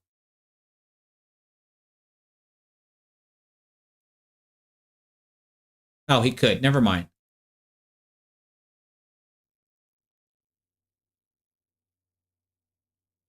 Now, once again, I don't think all of this cue ball movement is necessary with the pattern that he got, and he ends up overcutting his 12. Did he get lucky? No, he ends up overcutting it. I remember this spot here. This was something I started realizing more and more when I played straight pool, and then it became more apparent on this shot here. Clearly, I can make this 3-ball, and I can get position for the 2-ball. It's just, what do I do with the 8-ball, right? Because the position to get somewhere, you know, in this area here to be able to safely hit that 8-ball to go here is difficult with this ball being here. So what I had in my head was I wanted to do this. Just bump into it, right? Bump it out over here if I could. I wanted to either hit the 8 ball or better yet, hit this ball.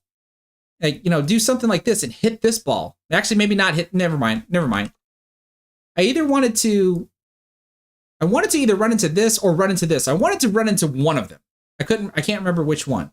Because I think no matter which one I run into, I'm still going to have a shot at the 2 ball. Well, I like your suggestion here. The problem is that I could have, you know what? Maybe I should have done that.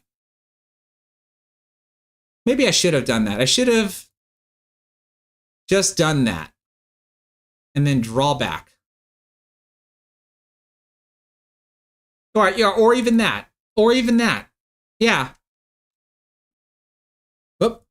This one here.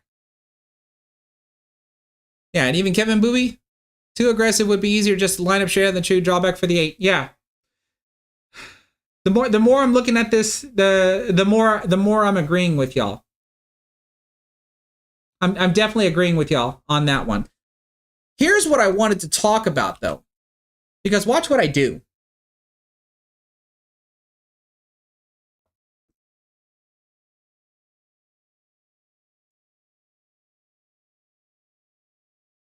This is at least what I wanted to talk about. Because I do put a little bit of right spin on the cue ball. And look at that.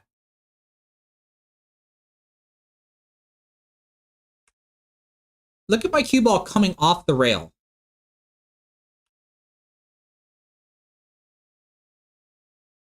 Do you see how the right spin basically messed me up? Now I'm agreeing with everybody. This is the more I look at this, I definitely agree with all of y'all. I should not be attempting to do this. But what I started to realize more than anything, and I've been doing this more, at least a bit more when I play straight pool, is to not use side spin. Because when you look at the path of my cue ball, if it didn't have the side spin, it would have done exactly what I was thinking of, which is bumping right into the 8 ball. So my point here is that when you realize the direction your cue ball is going in, if you can see if the angle of reflection is going to give you the desired result that you want, then you don't need any side spin. And I didn't do that in this case here. So a lot of times now when I'm looking at my cue ball and I see the angle that my cue ball is going into the rail, then I try to judge the angle of reflection from the cue ball going into the rail to see if the outbound angle is already going to give me the desired result that I want. And if it is, then I'm not going to use any side spin because that's just going to allow me to make the shot easier because I'm not trying to control the cue ball because the cue ball is going to go where it naturally wants to go. So I hope what I'm saying here makes sense. But like I said, I agree with everybody now that I should not have even attempted to do this. I should have just rolled the 3 ball in, play position for the 2 ball, and then draw back slightly to play the 8 ball into either the top right corner pocket. And if I would have drawn the cue ball, then I could have shot it in the top left corner pocket.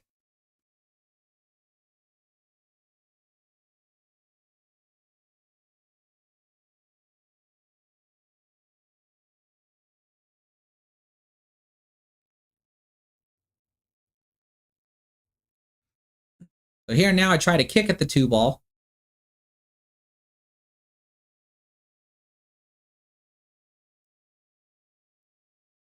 And I end up fouling. The last thing I want to do in a position like that, right?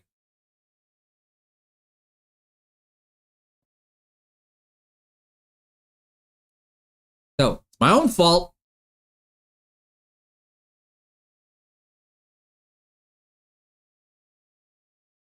Ooh, almost gets hooked by the point.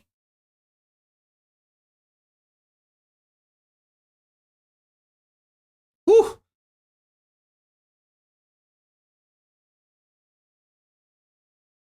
All right, my opponent ties it back up 3-3.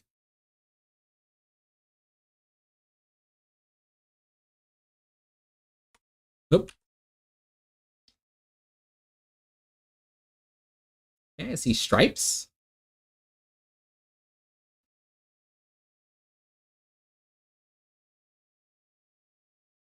That looked like it might have been the 14 ball.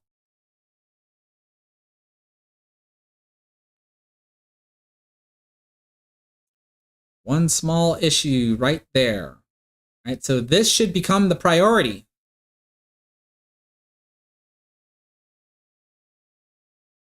Is the 10 ball, bumps into the 11. Not sure if that bump was intentional or not. This ball needs to be the priority.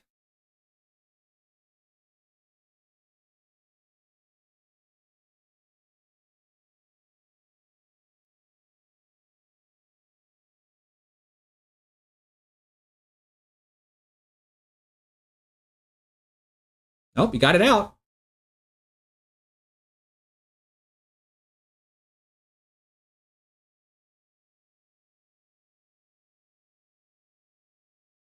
Uh-oh.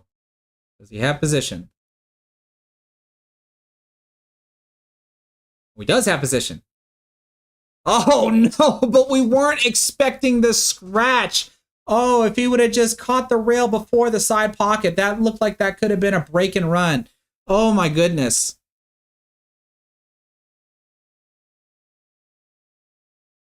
Hey, Matthew McAllister, thank you so much for stopping by. You have yourself a good night.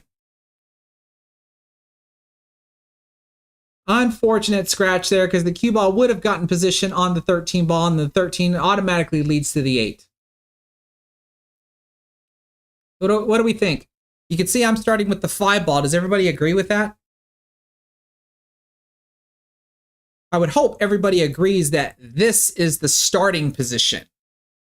Right? We have to start somewhere over here. So we can either start with the 6 or we can start with the 5. One or the other. Who would start with the 6 versus who would start with the 5? Because me personally, I started with the 5 ball.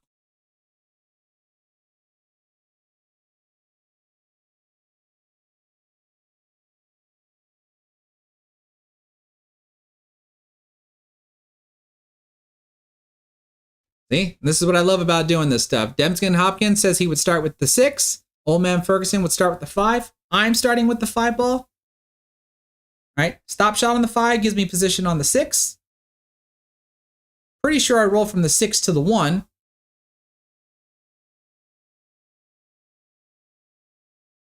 Would have liked to have rolled a little bit further.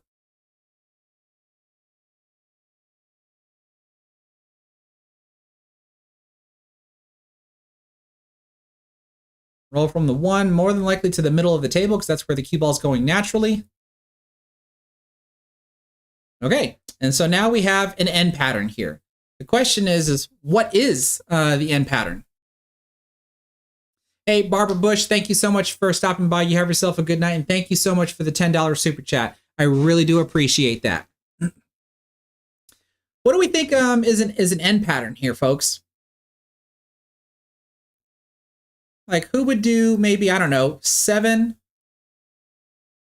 3, 2, 4, and then 8. And I'm not saying this is what I did. This is just what I see. It looks like everybody else sees the same thing. All right, let's find out if I did this.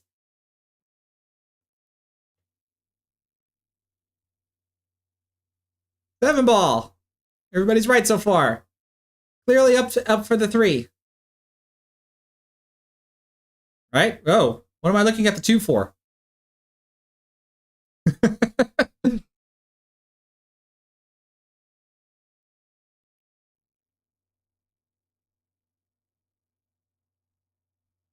Uh-oh. Did I get on the wrong side?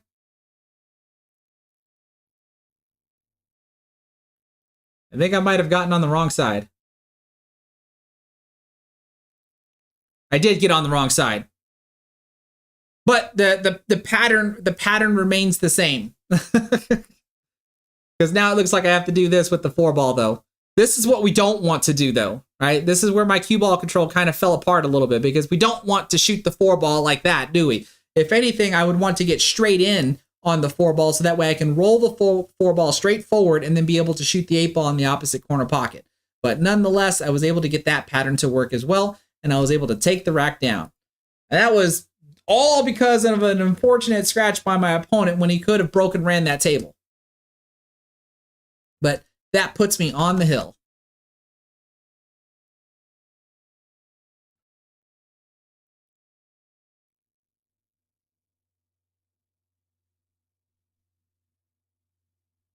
Okay, it looks like I'm going to be stripes, I think. Right. 1, 2, 3, 4, 5, 6, 7. 1, 2, 3, 4, 5. 2 stripes went down. I don't see the 11 ball or the 15 ball. Hey, Loping CSF, thank you so much for stopping by. You have yourself a good night. Well, this doesn't look like much of anything here. One small little issue, but I can play the 9 off the 5 to go into the side pocket there. And then this guy might be an issue. If I'm lucky, if I play this 9-5 carom, maybe the 5 ball will move my 10 ball. But it looks like my only opener is going to be for this, which means I'm going to be setting up for the 9-5 carom. What happens after that?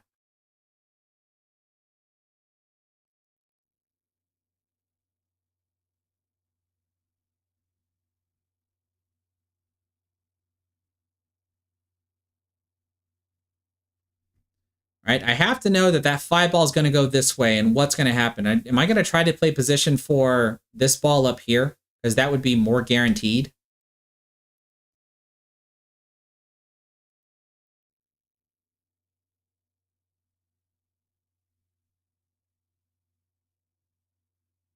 Uh-oh. Don't think that's what I was wanting.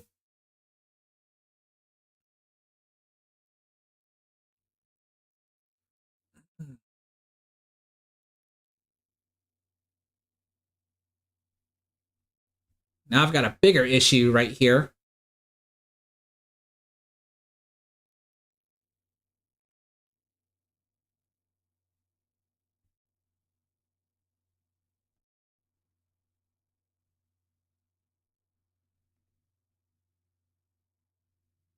Looks like I was glancing at a very small window that I can land in.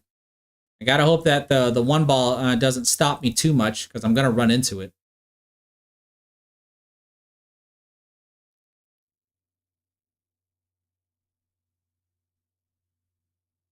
I'm not sure if this works for me.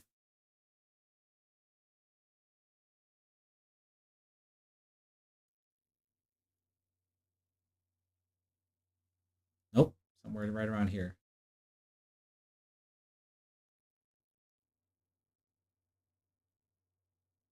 Oh, nuts.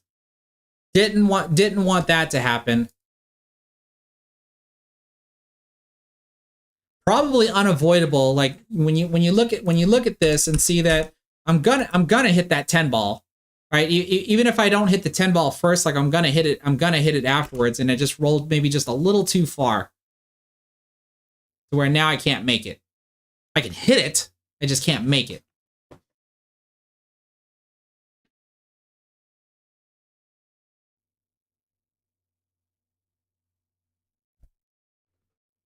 Draw the shot, huh?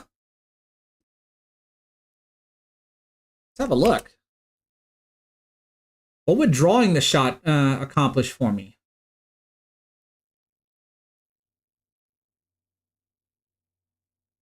That's an interesting suggestion, Fuggles.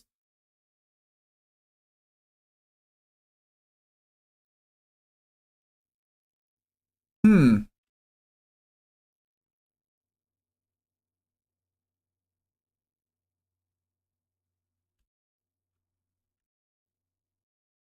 Got Lewis Blackwood saying maybe hit it with a little bit more pace.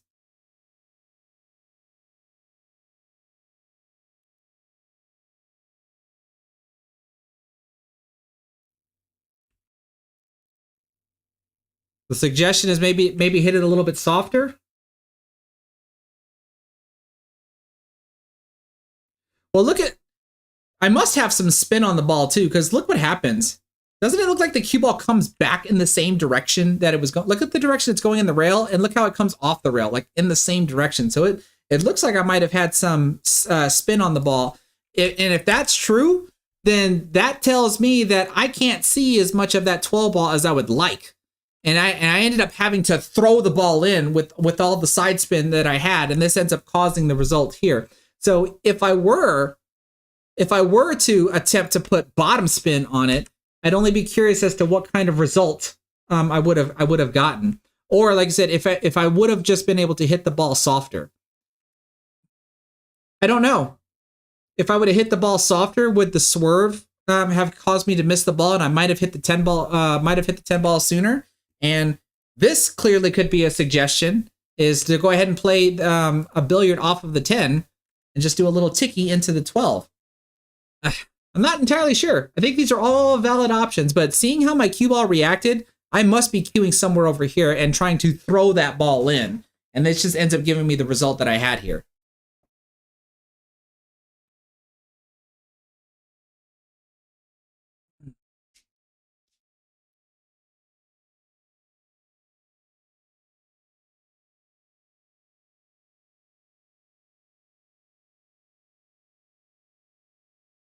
I don't know, Lazo. I would probably argue that maybe I didn't hit it hard enough now.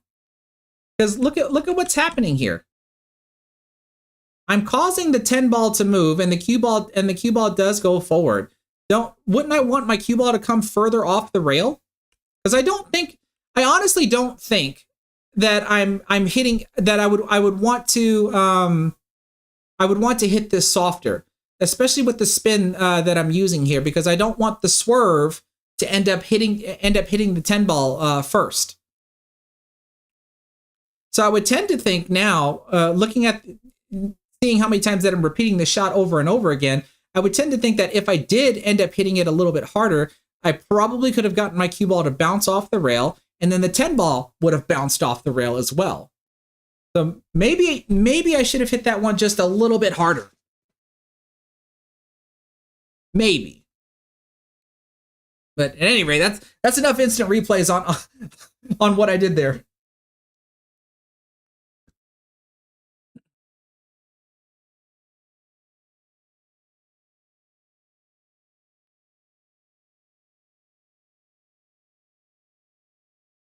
And see, that's a good point, Nick G. If I would have hit it harder, would the throw have taken effect? That's a good point as well. All valid points here.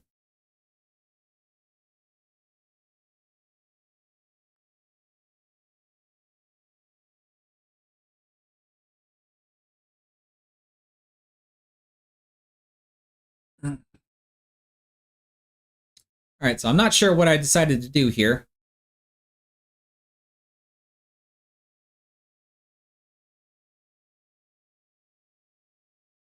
Oh. Oh. How unfortunate is that? Oh, and I tapped the rail, so I must have wanted the cue ball to be somewhere right around here and not scratch.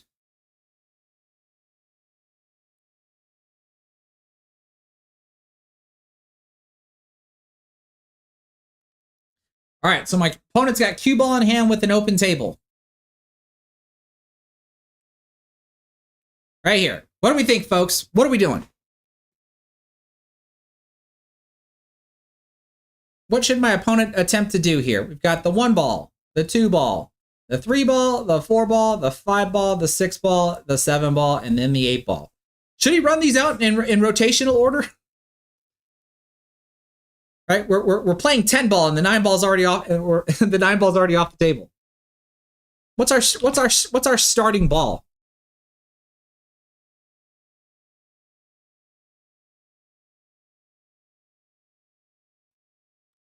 Okay, we've got Aaron Muzininski. I hope I said that, or Musinski. I hope I said that correctly. You're saying start with the 7 first? Buggles, you like starting with the 4 ball?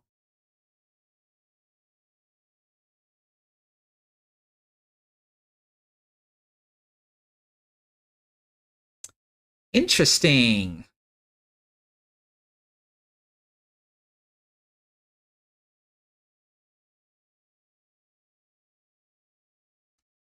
What else do we got?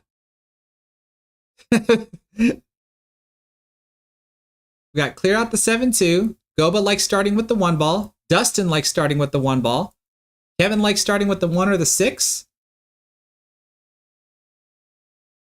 Loving all these options here.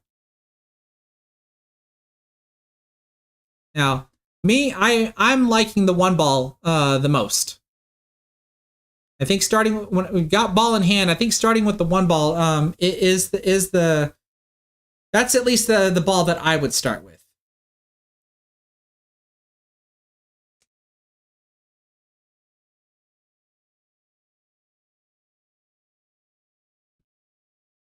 Opponent likes the 1 ball as well. Looks like he's rolling up for the 4 ball.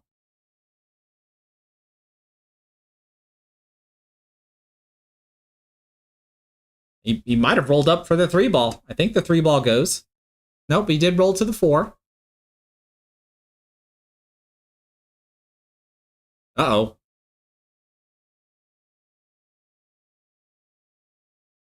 These two look a little tricky now.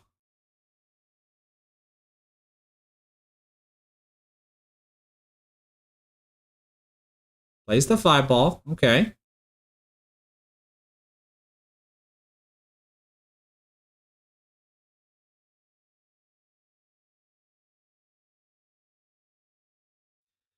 You know what? In this position now, I'm not so sure. Going for the 6 or the 3. Okay. How many of y'all would play safe here? Hit the 7 ball. Tuck the cue ball right here. How many of y'all would do this instead of going for everything?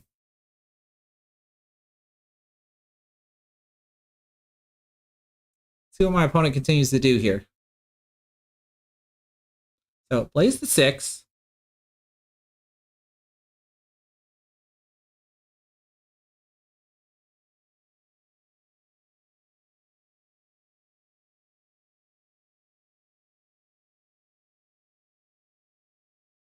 Oh, gets away with it. Gets away with it. I think I'm point hooked.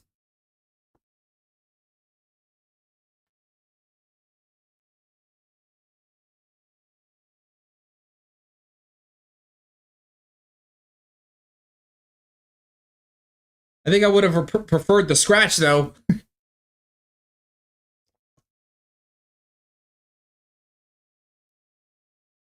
Let's see here.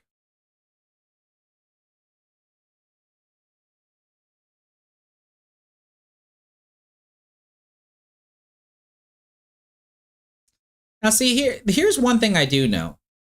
From here, I can shoot almost like right around here. Probably, let's just say the 8 ball wasn't here. This is what I'm explaining. If the 8 ball wasn't here, I could shoot somewhere right around here, and probably with just a touch of spin, just a smidge of right spin to go over here to the corner pocket, right? If I wanted to do a direct kick from corner to corner, right? But when you saw me do this measurement here, then since I know that this path is free and clear, I don't think I'm gonna touch the 8 ball, and then clearly my cue ball is coming somewhere over here, which means I should end up getting a good hit. The only thing I don't want to happen is for my cue ball to go behind the ball, hit the ball, and then scratch. That would be the worst of it.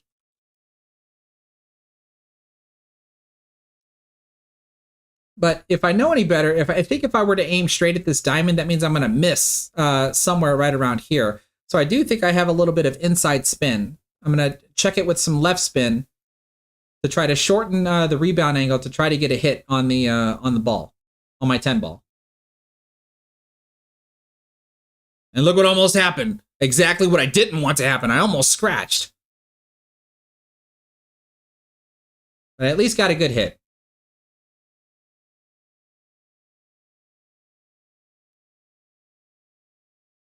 And I think with this 2 ball, you got to load up with some right spin if you want a good shot at that 7 ball.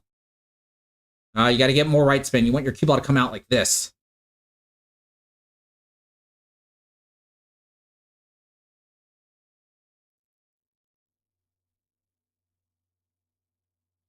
It's a decent shot, but does he have a shot at the 3?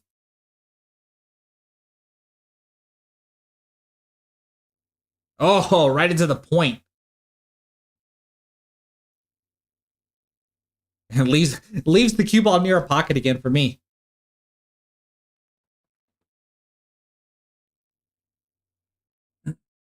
Anybody ever hear of two-way shots?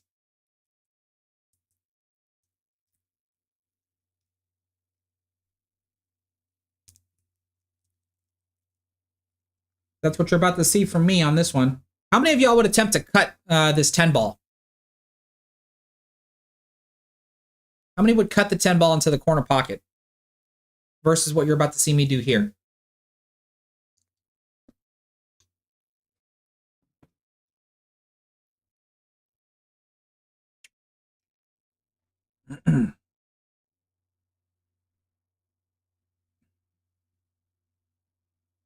Like we got some that might be favoring the cut shot.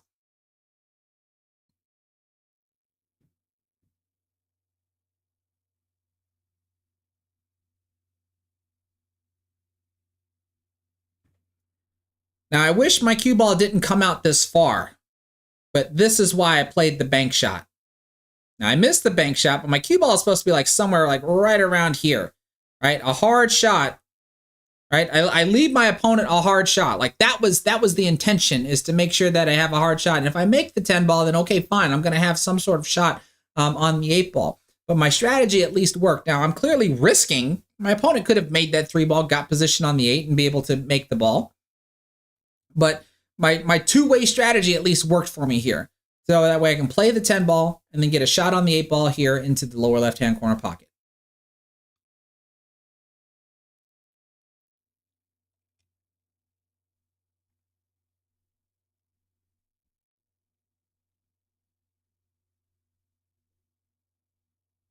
And there we have it. I'm able to take the win, 5-3. And an APA that allows me to, actually, I forgot, because that was a hill match, right? Because my opponent has to go to 4. I have to go to 5. So in an APA, I end up scoring 2 points for my team while my opponent only got 1. Now here, throttle lock, cut the 10 with some right to come 2 rails to get a shot on the 8. What are we talking about here? Because you're saying right here, that's risky, don't you think? I mean, look at the angle that I have. And I'm on the rail. You're suggesting that I might be able to do this.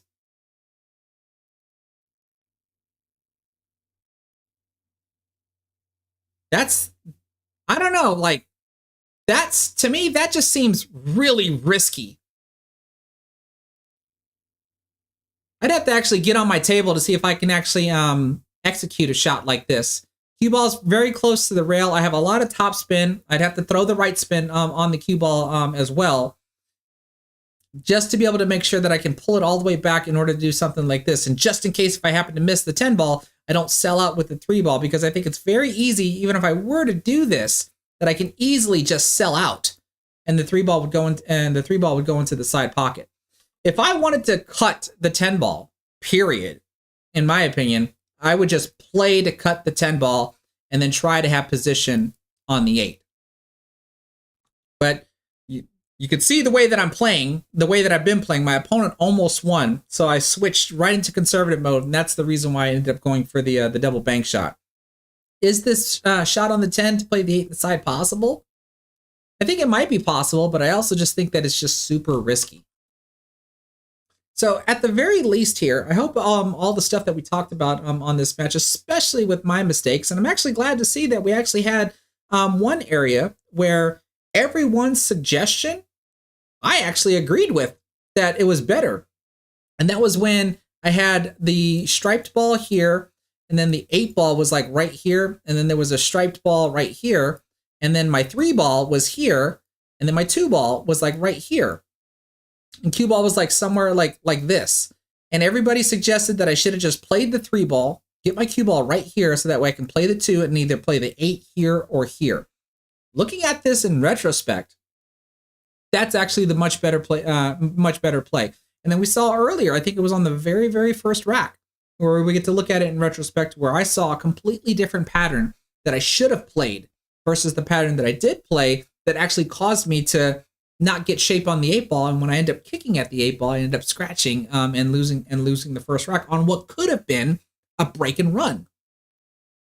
So I hope everybody's able to see the benefits of being able to do stuff like this. I put myself out there so y'all can watch me make these mistakes. Sometimes I end up shooting pretty darn decent. I might get some break and runs from time to time. But when I do make these mistakes and try to figure out why did I make these mistakes, did I just miss a shot that I shouldn't normally miss, or did I play a bad pattern that led up to the miss? All these little things here hopefully help me become a better player, and then in turn help y'all become better players as well. All right, let's go back to here. While I set up for the next match. Because now we're going to look at some Double Jeopardy.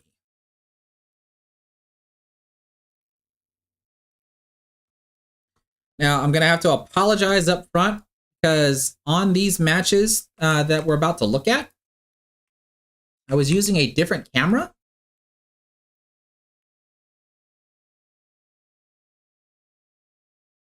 Because since I have 8-ball and 9-ball being played at the same time, which means that sometimes my opponent or my teammates are going to be playing as well, I do record their matches, and I basically review their matches kind of like I'm reviewing my own match in order to help them understand what they did at the table and point out to them what they could have done at the table as well. Kind of like what we're doing here with me to figure out what I could have done versus what I did do. So that way, hopefully they learn as well. And these other cameras that I have, these were cameras that I used to use when I made YouTube videos way back in the day. And I ended up switching these cameras here because I could not control the exposure settings on these cameras. And what I mean by that is you'll look at and see that every time someone walks in front of this camera, the table's going to get really bright. And then when we walk away from the camera, then it starts to dim down a little bit. And I ended up not liking that at all because this was the first time that I recorded these matches using these cameras. And then the next time I used a different set of cameras that I have as well, to where I was able to control everything. And the picture quality is actually so much better with the other cameras. Now, unfortunately, those matches that I'm talking about that are with the other cameras, that's going to be for another time. Because after I review these next two matches, one of them is 8-ball and one of them is 9-ball, that's where we're going to go ahead and cut the stream for the night. So now, let me set things up for this one here. And I guess from here, wait, what? Eric Croft, why won't your league operator let you video your matches? It's not up to your it's not your league operator's discretion. The only unless the pool hall you're playing at is private property, I would assume you're in a public location. And also, actually, I forgot to consider is, are you in a two-party state where you have to have permission from the other person that's going to be in front of the camera in order to record? Because if you're not in a two-party state, like Texas is not a two-party state.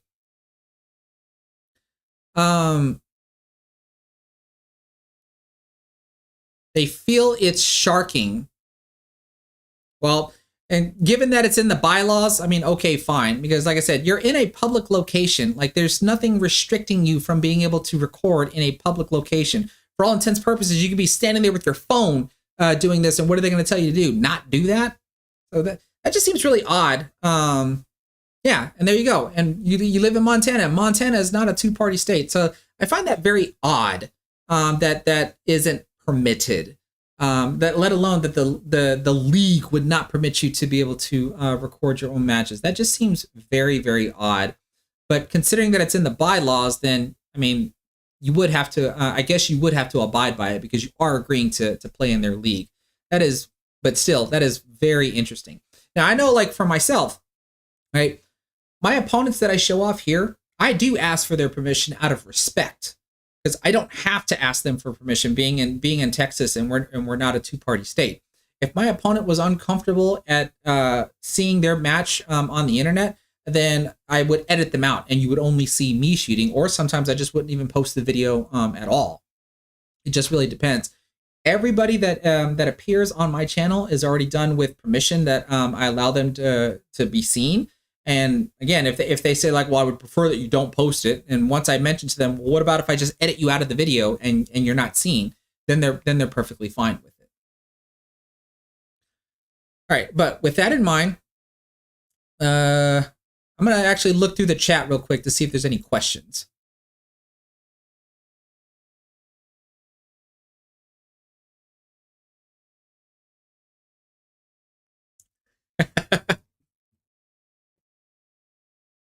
Right? Moving be like water, still be like a mirror, respond like an echo. That's what it is, Goba.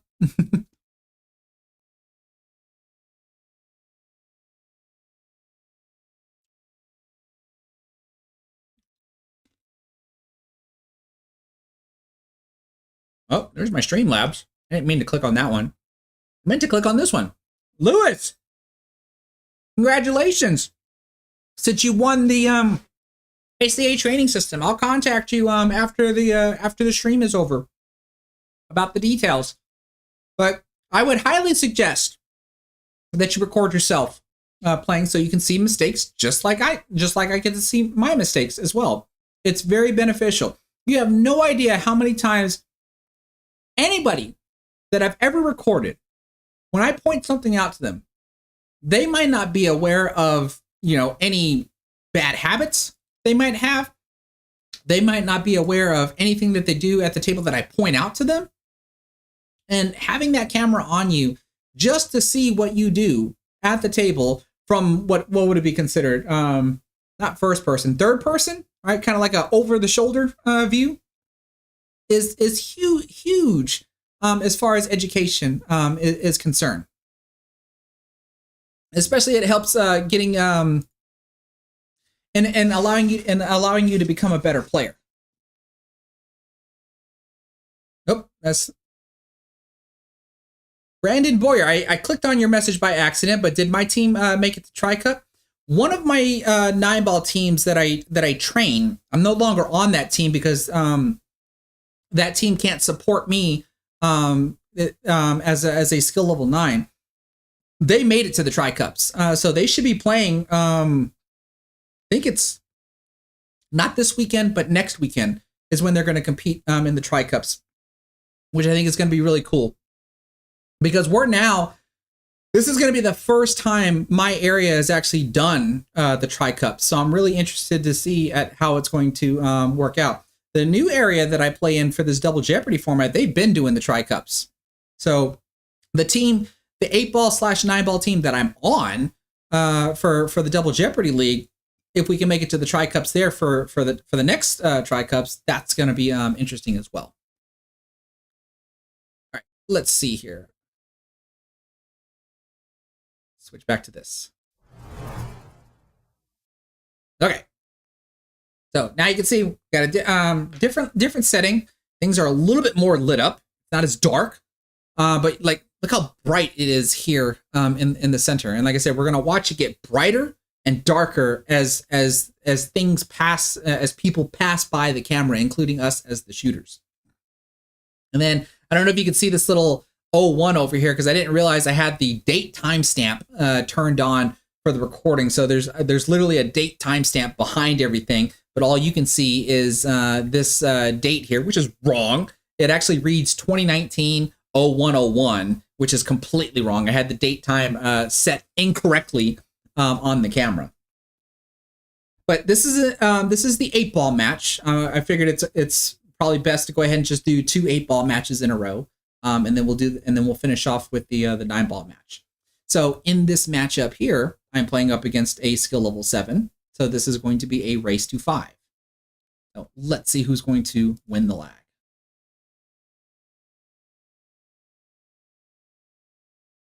It doesn't look like I'm going to win it. I hit that way too soft.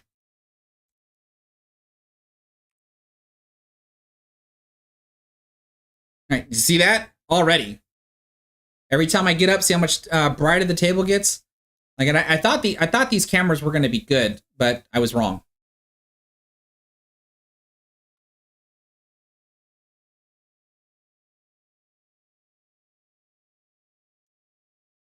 Now, I did forget to mention that in this league, from time to time, you'll actually see a template rack get used. Now, I don't think me and my opponent used a template rack for 8-ball, but I do believe in the 9-ball match, we did use a template rack.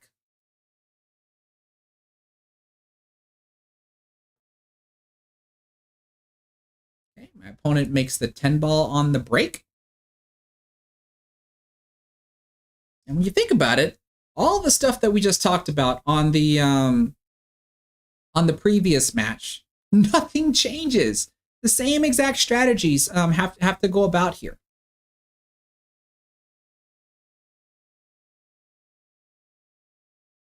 So I'm going to be curious as to what my opponent is going to do with this particular area right here.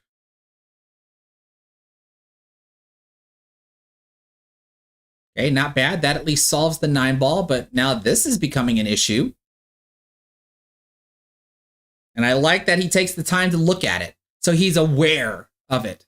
You'd be surprised how many players I've watched play that just aren't aware of their trouble spots and usually they aren't aware of it until they have to shoot at it. And then they realize, crap, what am I going to do now? So to see him take a look at the 13-ball is really good.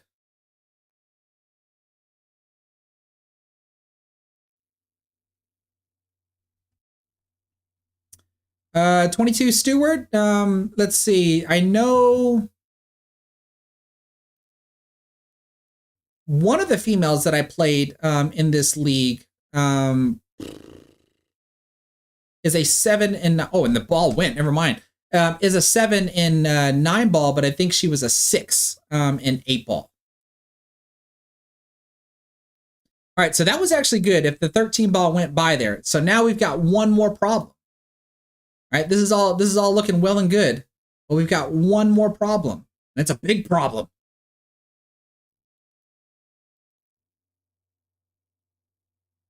And now it's my problem since it's my turn at the table.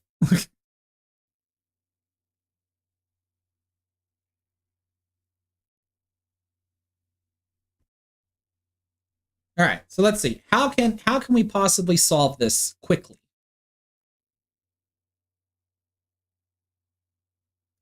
I would tend to think I can play this 4-ball into the corner and draw the cue ball back somewhere right around here to play the 3-ball into this corner and then have the cue ball bump into this. The only thing I would be concerned with is if the 8-ball bumps over next to the 15-ball. That would be my only concern. So it looks like I'm going to be doing that. Got some draw on the cue ball.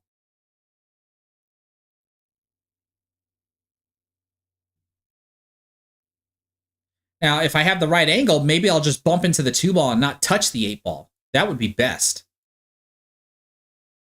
Nope, I bumped into the 8-ball and I at least bumped it out into the open. So now I've got a solved table. So this is good. Now I just got to come up with a pattern that allows me to run out, as long as I don't screw up. Cutting the 6-ball in doesn't look like I'm doing anything with the cue ball, so I might bump back into the 2 again because that's naturally where the cue ball wants to go.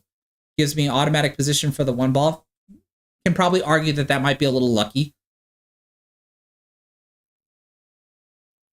Roll forward down for the 5-ball.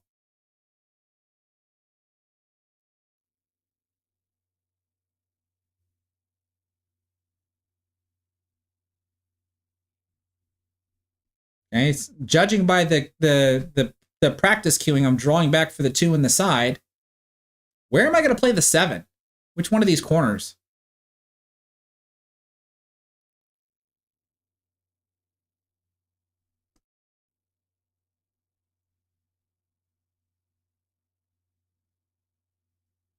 Gently roll the ball in.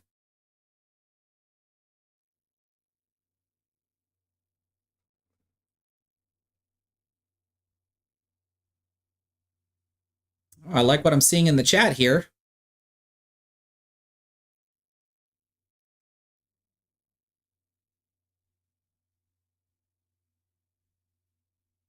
Ooh, I think I got a little lucky there. Got a little lucky, but it worked out.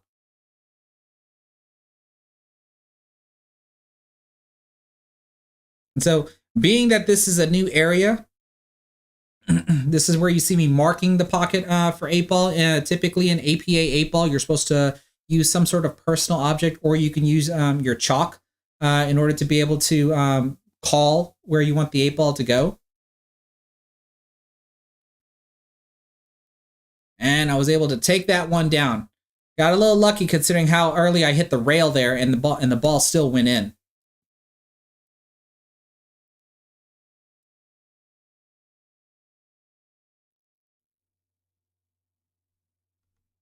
Okay, here, instead of doing second ball breaking, I am trying to pop break now.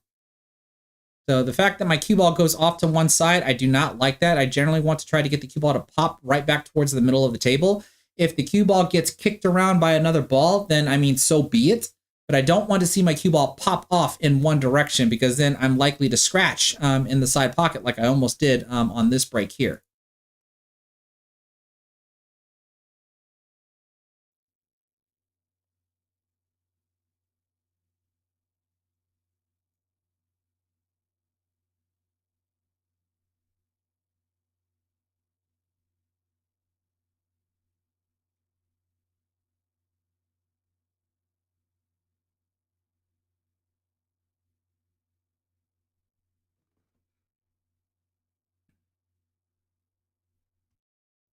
Okay, my opponent seems to agree with you, Fuggles. He's going to take solids, starting with the 5-ball.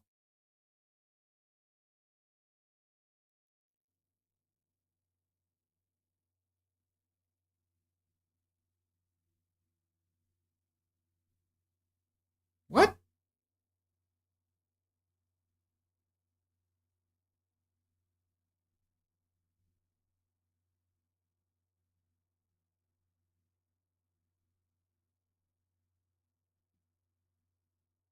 Okay, so that had to have been intentional. If that was his plan, I would not have guessed that. Actually, I want to look at that one more time.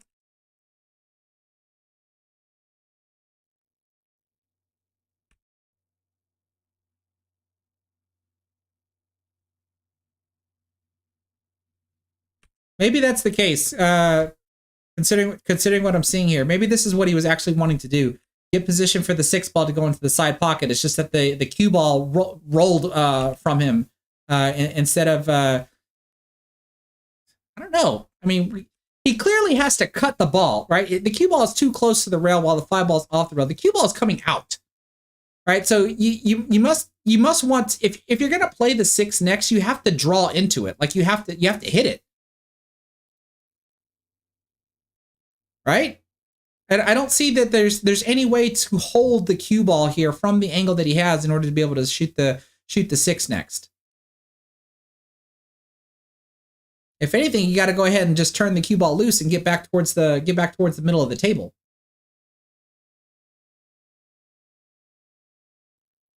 But almost makes the kick shot on the 1-ball.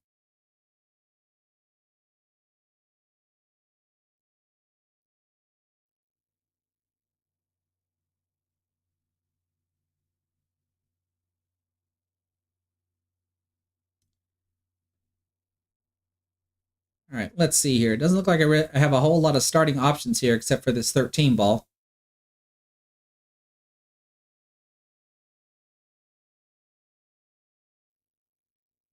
That didn't help. Seems like I wanted to get position right here so that way I can see the 11, because that 14-ball is just a big blocker ball. Combo? Yeah, I tried the combo. Get a lucky leave off of that missed combo as well. All right, so this is starting off to be a pretty tricky rack here.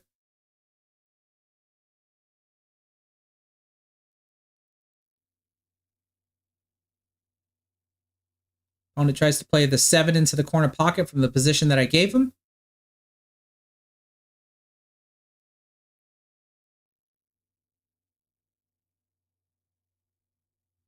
Oh, nicely done. So now there's this. What do we do with the 6 ball?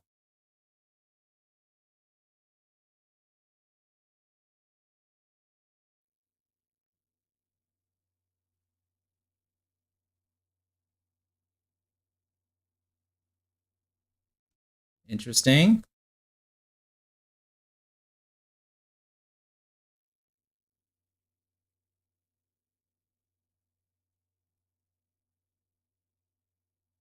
Well, it looks like you have to save the 6 ball for last, and this is where things can go wrong. There's no point in trying to break out the 6 now from the 1, because then how do you get back to the 3? You have to play from the 3 or from the 1 to the 3, and then hopefully from this 3 break out the 6 and have a shot at the 6.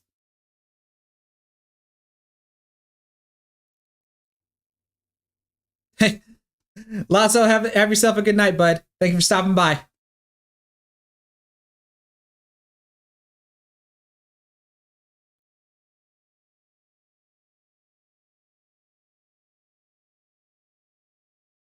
Okay, this almost works out. Probably could have used a little bit more of an angle here, because he's going to have to try to stun over here in order to hit the 6. I mean, unless earlier we talked about, does the 6 go in the side? So could he perfectly plant himself somewhere over here?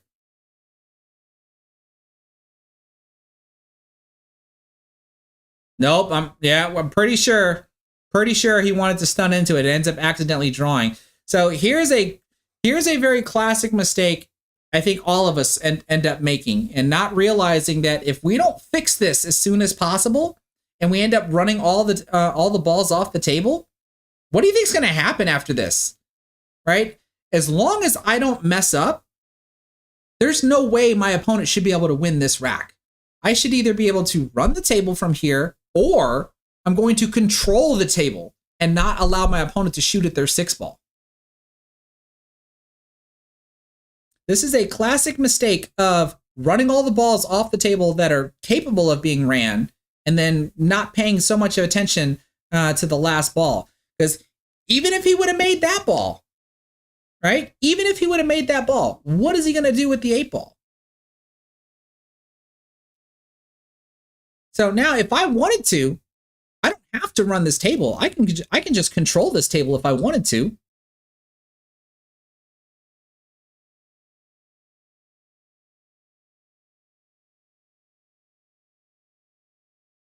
Looks like right here, this is where I'm going to break out the fit, or I think that's the 12 ball.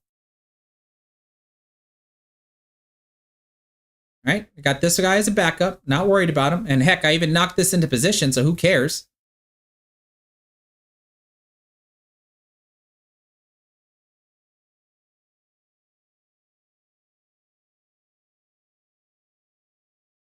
Ah, did y'all see that?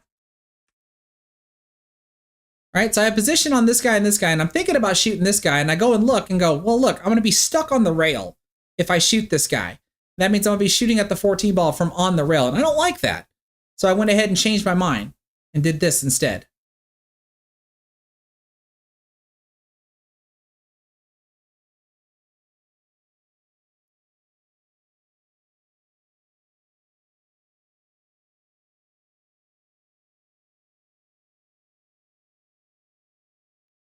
And at least this pattern as well protects the cue ball. Like, what would have happened if I would have missed? Look at the shot my opponent has to deal with. Right? So you got to be careful when you pick your patterns, and make sure that you understand where your trouble spots are on the table, and try to figure out if you can solve them. Because if you're unable to, like if you can't think of a way to solve them, or the route that it takes to get there in order to solve them is just too difficult, well, then you shouldn't clear balls off the table. You're making it harder on yourself, and you're making it easier for your opponent to win. Because if you're on the receiving end of what I just did, and you're not able to run the table, think of all the different shots that I could have done there where I could have played safe, and my opponent would have to kick at their 6 ball. Now, it's likely that they could kick their 6 ball in. Heck, they could get lucky and kick the ball in and get position on the 8. That's certainly a possibility. But if I were to lose the rack that way by, playing some sort of a defensive shot, my opponent manages to kick their ball in and manages to get out, I would rather lose that way than to try to play a pattern that is outside of my skill set and then give my opponent like some sort of straight in shot on the 6 ball that give them some sort of an easy way out, because now they're winning because of my mistake and not winning because I'm making them earn it. So I hope that makes sense.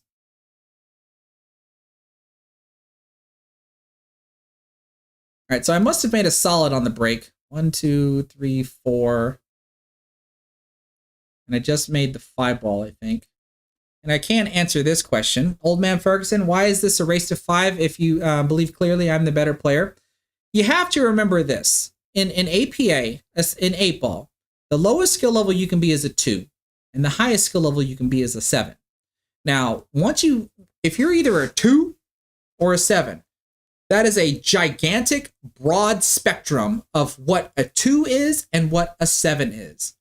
There could be a 2 that has never picked up a pool cue in their life. They don't know how to hold the cue. They don't know how to hit the cue ball or whatever. Then there's a 2 that knows how to hit the cue ball, knows how to hold the cue, but just can't aim for anything, and can barely run 2 or 3 balls. Then there's a 7, right? So the only way I know how to explain a 7 is to think of Fargos, if we start using Fargo rates. Now, last time I checked, I think if I type this in on YouTube, this is out of date. If I type in exclamation point skill level, my chat bot there should come up with an answer. 629 is actually old. I'm actually a 635 at the moment. I don't know what Fargo my opponent is. I don't know if they're a 600. I don't know if they're a high 500. But the other thing that you have to consider is the area. When you think about it, if you're one of the top players in your area, but your area is, let's say, for example, just like overwhelmed with like 4s, like nothing but 4s, right? You would be looked at as the 7. Possibly, a high 6, maybe even a 7. But then say you're the top player in a population of 6s. You're still going to be the 7. So you've got one player that's in a population of 4s, and I'm not suggesting that the population of players here is a 4. I'm trying to give this explanation so we can understand the difference of why there's a 7 and then there's another 7 that just seems like there's a big difference between the two, or what would appear to be a difference between the two. If you take both of those 7s from those communities that I talked about, which one do you think is going to be the better 7? It's more than likely going to be the one that is the 7 in the population of 6s, right? So, APA has their little problems when it comes to ranking, because in my opinion, a lot of times the rankings can be dictated by your area. So, in other words, in my area, I could be a 7 here, but I can tell you right now that if I go to Round Rock or the Austin area, I'm probably maybe a 6 in that particular area, because the caliber of players that are in most major cities are way better than me. We're talking 675s. We're talking, Fargo rate 675s, Fargo rate 650s, or even higher. So it really just does depend. And as this gentleman here, Young Trent, says, there's only 1 7 in his area, right? So that's the thing that you have to take into consideration.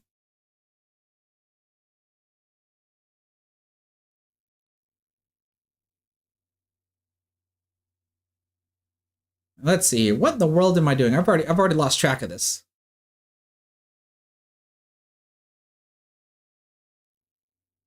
Okay, so I take down the 3 ball. Ooh, I don't know about this 2 ball. That 12 ball scares me. I'm shooting at it though.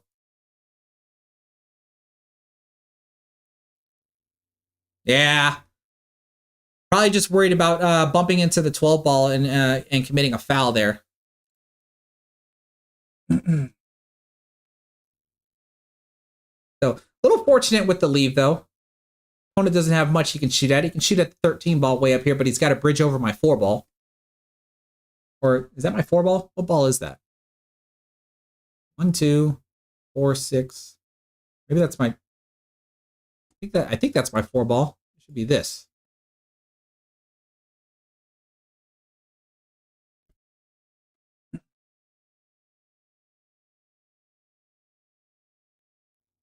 Ooh, is he going for a combo?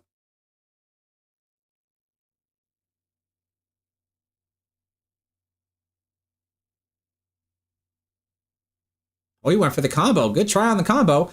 Gets a decent leave out of it though, because now I'm in the position that he was in, to where if I want to shoot at a particular ball, I might have to bridge over a ball.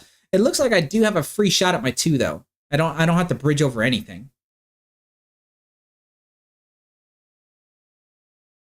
And the question is does the 8 ball pass through here?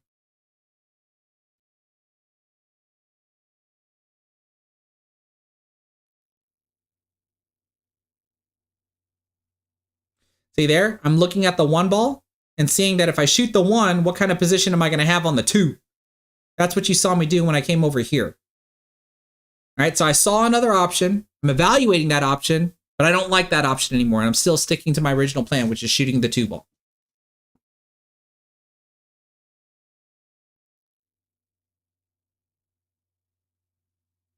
Okay, that had to have been done with some top left spin.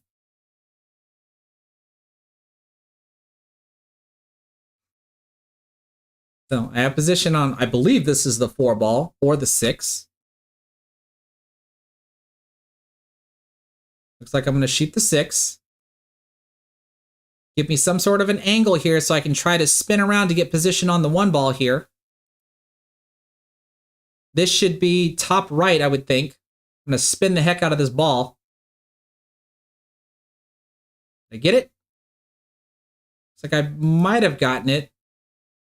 And I think here, just try to soft roll this in for the 8.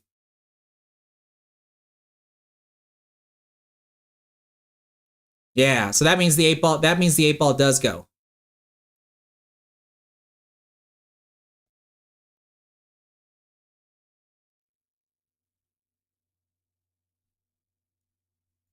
There we go. Make less mistakes in this match, unlike the last match with all the mistakes that I was making. Now, my breaks here haven't been all that great. My cue ball keeps coming over here. And see, now my cue ball went over this way, and it went forward. I normally can pop break a whole lot better than that and get the cue ball to halt somewhere near the middle of the table.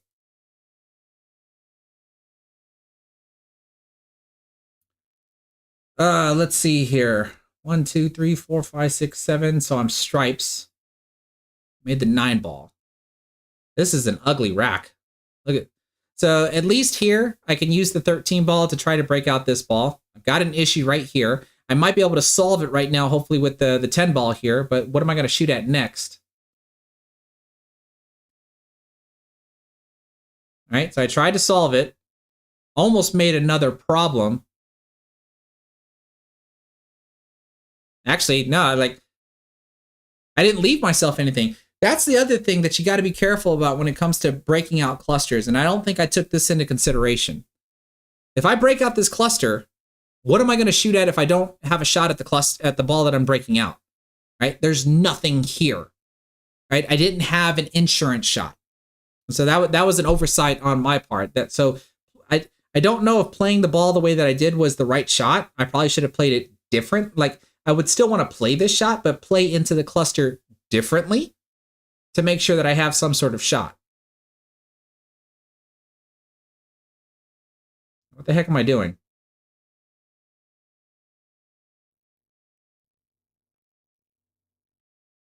I don't know what that was.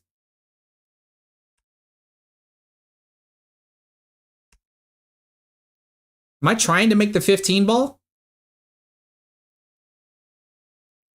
I get super lucky with that leave there. What am I trying to do here? I don't remember this.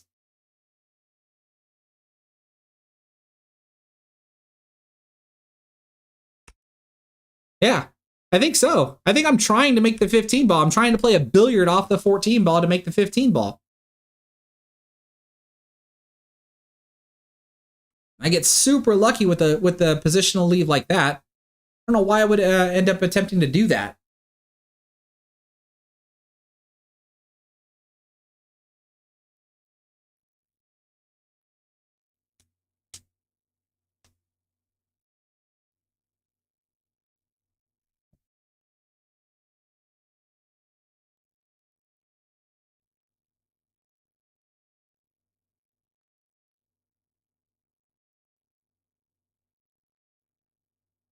Uh-oh. So it looks like he miscued. One rail kicking into this one ball is probably the best option that he could have had. He could have either made it directly or maybe it would have bounced off the 6 ball and gone in. That's one possibility.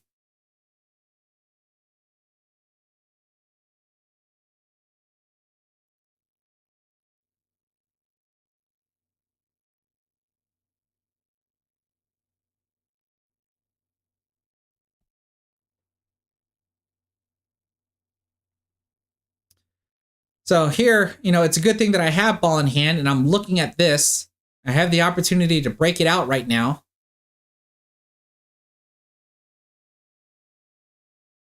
All right, but not the greatest of like, I wish my cue ball would have came out just a little bit more and I'd be able to see this ball. I just don't think I hit it hard enough for that to happen. I have a shot here at the 13 ball, but I don't like it. Or, I'm sorry, this is my 11 ball, but I don't like it.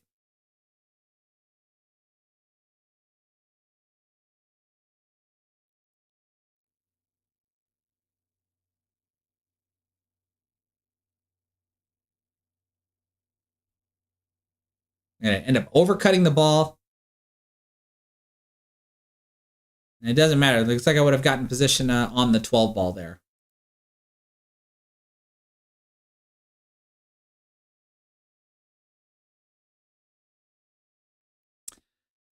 Actually, no, Kyle Kerr, Texas is not my birth state. My father was in the military, and I was actually born in Würzburg, Germany.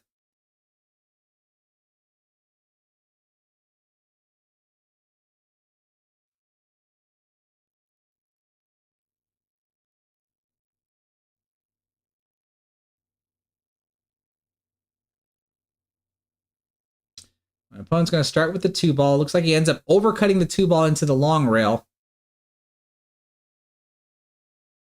I don't think I would have attempted to hit the ball that hard if I just wanted to try to hold the cue ball near the middle of the table, because now I have an open table here. So as long as I don't screw up on my cue ball position, I don't know about all that.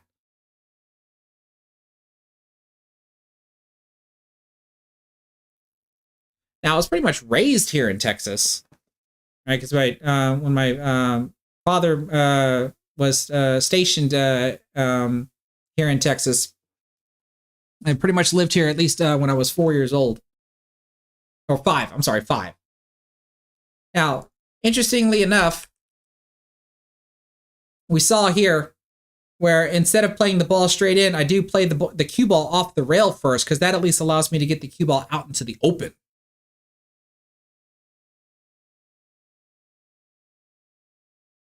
See that? Because if I'd have just played the ball, my cue ball would still be stuck over here. And now that my cue ball's out in the open, I can see my 15 ball down here.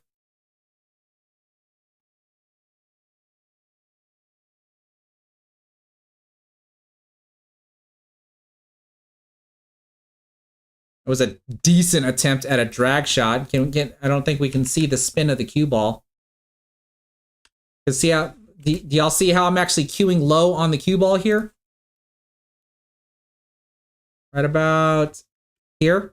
I'm actually cueing low on the cue ball, but when I hit it, we can probably see right around here is when the cue ball starts rolling forward. So the cue ball backspins its way here, gets to about right here, and then starts to roll forward in order to slow the cue ball down without me having to just tap the ball. So you start with bottom spin. That allows the cue ball to spin backwards. Eventually, it starts to slowly go back into a forward roll. And then that way you can hit the ball a little bit harder, so you don't have to worry about the table grabbing the cue ball and causing it to roll off course, and then be able to play the position like that. Now, even still, I almost hit it just a little bit too hard because the cue ball did almost roll right behind the 8 ball.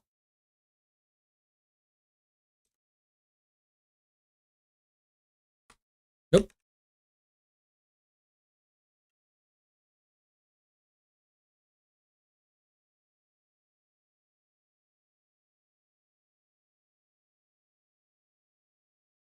Am I up 4? Did I mess up on the score? Or was that my third one?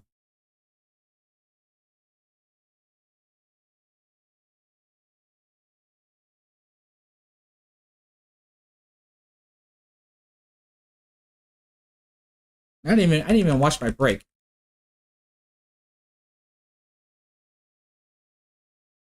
Same thing. Cue ball goes off to the side and then starts to roll forward. Now, this is a decent break, though. What did I make? 9 ball, 10 ball, 11 ball, 12. That's the 14 ball. See, all like I said, these cameras that I was using was terrible with the exposure setting. It looks like I made the 13 ball. 1 of each, 1, 2, and the 3 ball. I ended up taking stripes, it looks like. And why not? I mean, all the stripes are right here.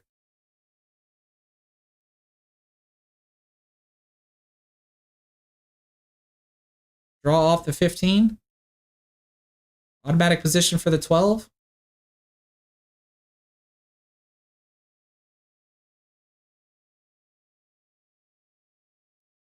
Like I got some bottom spin on that ball as well.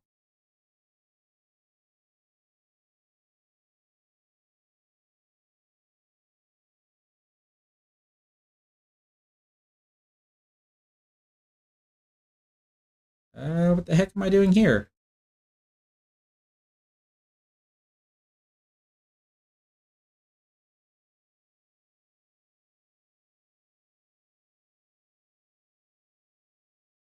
I don't think the 9 ball is a problem ball. I think it goes into the side pocket.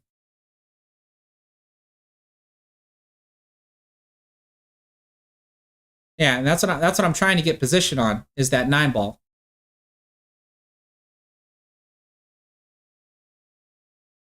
Did I break and run this? Oops.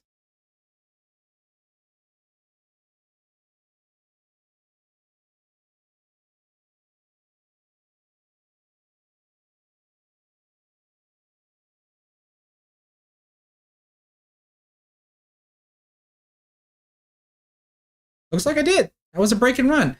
Now, I'm not so sure about that pattern, though. Let's go back and look. I'm not so sure what I like about this pattern. Because I started with the 15, then I went over here to the 12.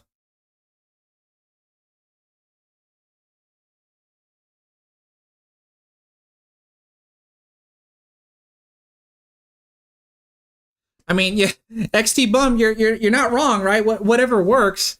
I'm just curious if there was a better pattern. Because like I said, I shot the 15, then I shot the 12, then I shot the 10.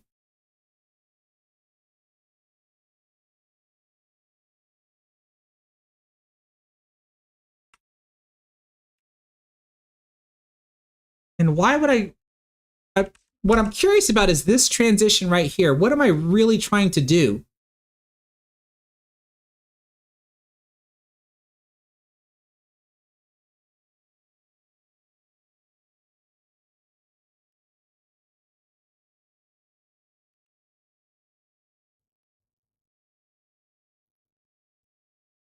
Because surprisingly enough, I guess I just I guess I'm kind of surprised that I didn't play position for the 14.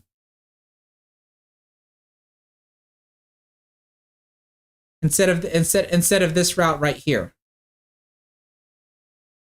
Especially that, because I had to draw into this position. Like, this is where things could have really gone wrong, right here.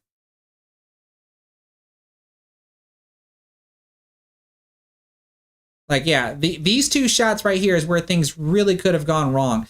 I'm just curious if I should have played position for the 14, use the 11 better.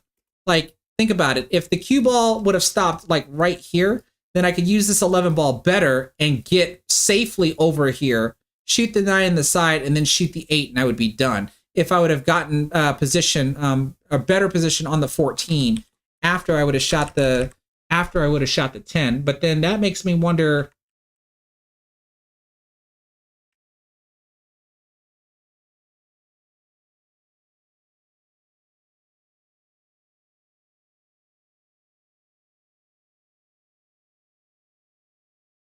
Well, you know what?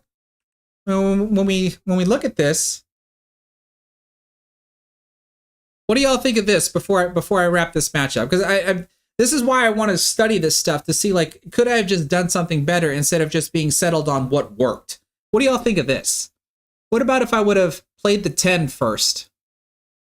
Allowed my cue ball to do this, right? So that way I can play the 11 just like I talked about and get over here for the 9. Play the 9 into the side pocket. That way I can play a stop shot here, play the 14 ball over here, and just roll forward. And then I can play this with a stop shot or a draw shot and then play the 8 ball like that. What do we think of that? This is why I really want to be able to study this stuff and see like what I did versus what I could have done. And I kind of like this pattern a whole lot better. A whole lot better, especially because of the last few shots. And I don't have to try to do this tricky draw shot, bumping into the 4 and the 5, and then happening to get position on the 9. I think this is probably would have been the better pattern here. But at the very least, I hope what everybody was able to see here, which hopefully can help my opponent out as well, is making sure that if you identify a trouble spot on the table, because you saw that one rack where he had that cluster that was like right over here, and he left it there right towards the end, and that ended up causing him to lose the rack after that. You got to make sure that if you can identify any trouble spots on the table, that you have some sort of plan to be able to solve them as soon as possible and not leave them to the end.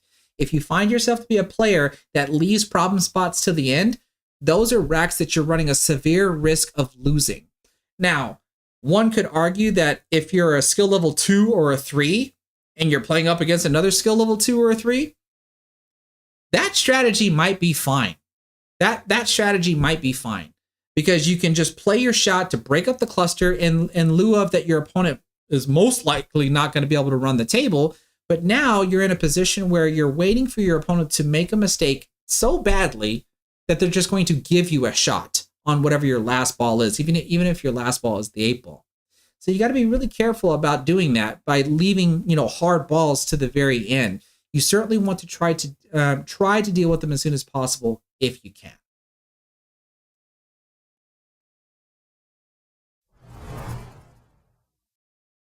All right. I know this is going on. We're almost live streaming for 3 hours, but I got one more match to look at, and then we're going to call it a night after that. Eric, I saw that you were taking off. Have yourself a good night, man. Thank you so much for stopping by. Let's see here. Now, I don't remember what the race is supposed to be in 9 ball. Okay.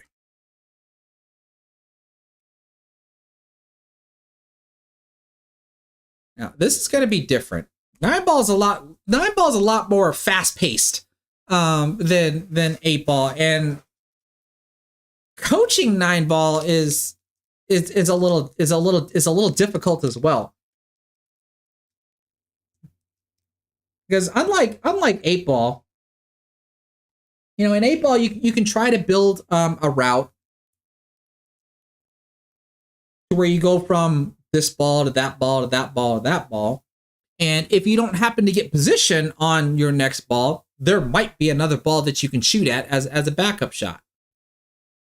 In 9-ball, that scenario doesn't exist, right? You have to shoot from the 1, get position on the 2, get position on the 3, whatever the next lowest ball is. If you don't get the position that you're looking for, you're either going to be faced with a difficult shot or you're going to have to play some sort of safety to go along with it. So there's only a few tidbits that I can always talk about when it comes to 9-ball, and that's going to be like, should I have played the shot that I have played? Should I have moved the cue ball a little bit differently? Should I have played safe instead? Those are going to be like the only types of tips that you're really ever going to see in 9-ball, versus one little thing that I do always like to talk about in rotational pool that I learned from Demetrius, and that is identifying a key transition. And that's going to be, if the table is runnable, what transition is going to be the hardest one to hit? Because if you can hit that transition, then more than likely you should be able to run the table, provided, of course, that your cue ball control remains to be good for the rest of the rack. When you identify the key transition, and it's a transition that's difficult to do, that because of the maneuvering around the balls that you have to do if you're going from one end of the table to the other, it's not necessarily a hard shot. It's just a hard move going from one ball to the next. That's considered the key transition. So we'll see how many racks we have here where a key transition actually exists. And because when you identify the key transition, that's going to kind of dictate how you build your pattern in order to land in the best spot on the shot that gets you to make that key transition. I hope that makes sense as we move over to 9-ball. We're going to see something a little different, because this is my 9-ball layout. Everything's all nice and yellow versus an 8-ball. Everything's all nice and dark gray and black. All right. Now in 9-ball though, I'm not going to attempt to I could do, actually I'm surprised this stuff isn't even on yet. I can attempt to do this, but it's too fast paced for me to be able to try to control making the balls go visible and invisible. And you saw I barely even kept up with it even when we were playing 8-ball. But here, in this 9-ball match, I'm a skill level 9. So I always have to go to 75 points. And when you say points, what are we talking about? Well, in APA, you don't play 9-ball where the 9-ball wins you a rack. In APA, you play 9-ball where every ball is worth a point, and the 9-ball is worth 2 points. So basically, every rack is worth 10 points. Now, you might wonder, well, what happens if you make a ball and scratch? Well, then that ball is considered a dead ball, meaning that's a point that doesn't go to either player. So that's why you can see on the scoreboard down here, you can see there's the race, the number of innings, and then the number of dead balls, which is basically a point that didn't go to either player. Now, my opponent here is a skill level 7. That's why he only has to go to 55 points versus my 75 points. I'm spotting him basically 20 points. Now, here you can see we're using a template rack for 9-ball. And this is an interesting thing about this particular location. You would think that when you're using a template rack, the wing ball should be flying right into the corner pocket. But for some reason, that doesn't happen here. Not all the time. Not guaranteed like 99% of the time, like I can do on my home table. I don't know why. I haven't figured that part out yet. But watch, and you'll see what I'm talking about. At the point in time when I started the recording, you could see that my opponent's already racking. I had won the lag because the recording was started before we can see the lag go off. So I'm going to try to break here because I'm doing just my natural side break here. And did you see that? Look at the 6-ball. Well, it looks like maybe the 6-ball was going to go.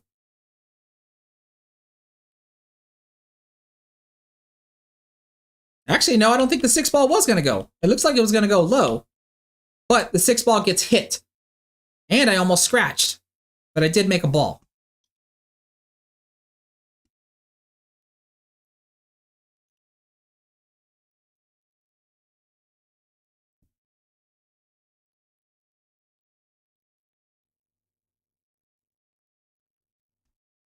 This is a good question. XT, you're saying, why would you be rated a 6 at 9-ball with no APA limited 9-ball experience, but you are a 6 and 8-ball.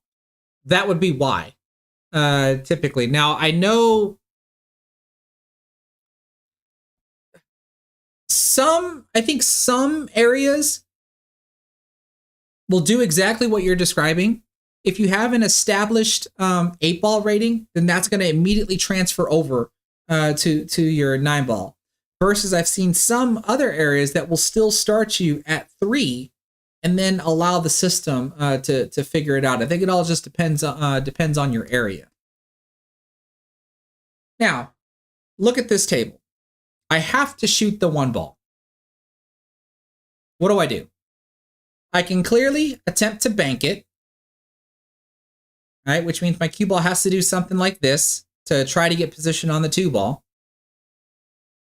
But with this being so early, I don't do that.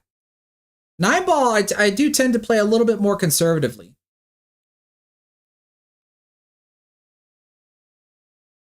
So I do try to play a defensive shot here, but it didn't go the way I wanted to because it should have hit this rail, and come back behind the 2 and the 3. That's at least what I was trying to do.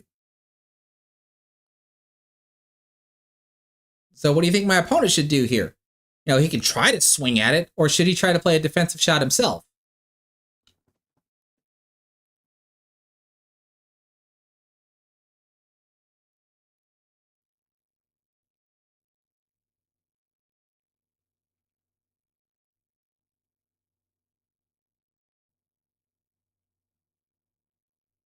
Now he holds the cue ball up here, while the 1 ball comes all the way down here. It looks like I have a shot at it.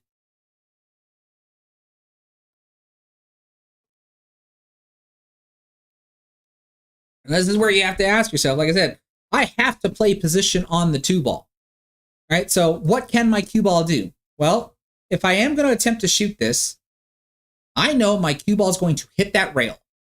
Where do I want it to go after it hits the rail? Clearly, I want to try to do something like this and come back somewhere near the middle of the table just so I can have a shot at the 2 ball.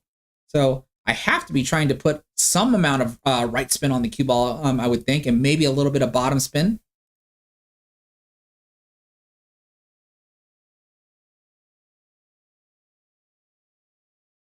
But it looks like the bottom spin might have died out.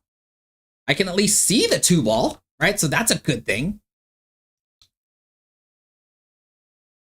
But I don't have a shot. So what do you think I do here?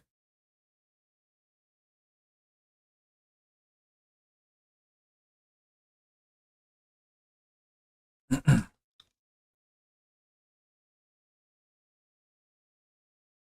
watch this. This is why we love 9-ball, because stuff like this is going to come up a lot. Bam! Look at that. I got to give my opponent props on that. We got to see that again. Look at that. One more time. Let's give a 3-peat here.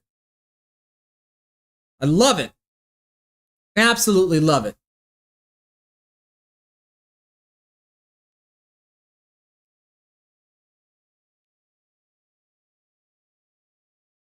I don't think that 3 ball was makeable. I think he risks hitting the 8 ball first if he does that.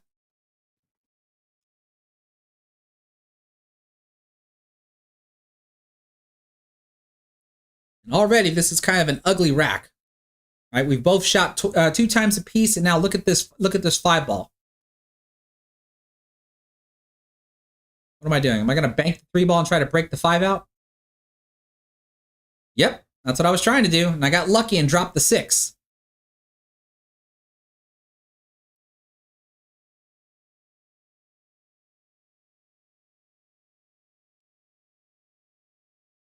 Now, am I able to break out the 5 from here? Doesn't look like it, because it looks like my cue ball is going to run into that 8 ball. So maybe the 8 ball will break the 5 out for me. Nope, never mind.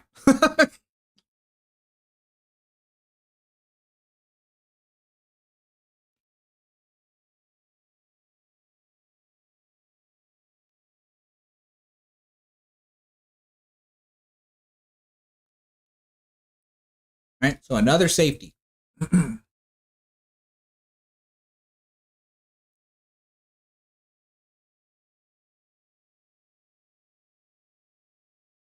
Opponent tries to answer back with another safety, but I don't think he was intending on moving the 7 ball.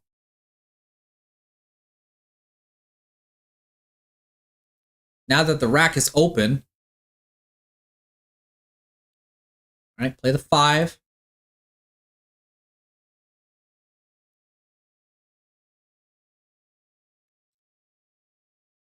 I'm going to go around the 8 ball. Yeah, around the 8 ball.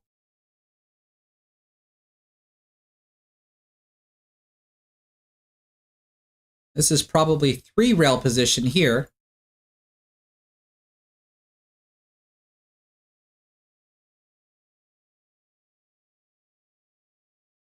Then the 9 ball is worth 2 points. Oops. I think that should be right. 9-1. I think my opponent only made that 2 rail kick shot. I am notorious for getting these scores wrong when it comes to scoring 9 ball. So y'all are gonna have to help me keep this straight.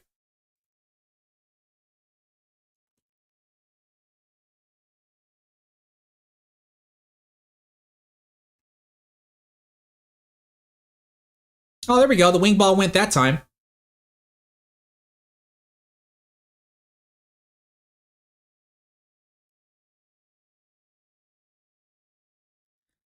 These should be pro cut diamond tables, so I think that's 4.5 corner pockets by 5-inch side pockets.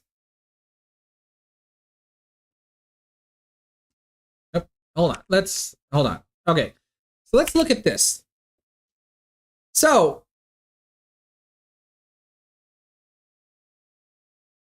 well, I mean, to be honest, I don't think there's a key. There's really a key transition.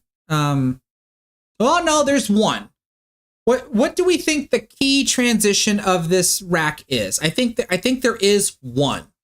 What transition do we see here that is the hardest, or that would be considered the hardest on the table? Because a couple of these look rather simple.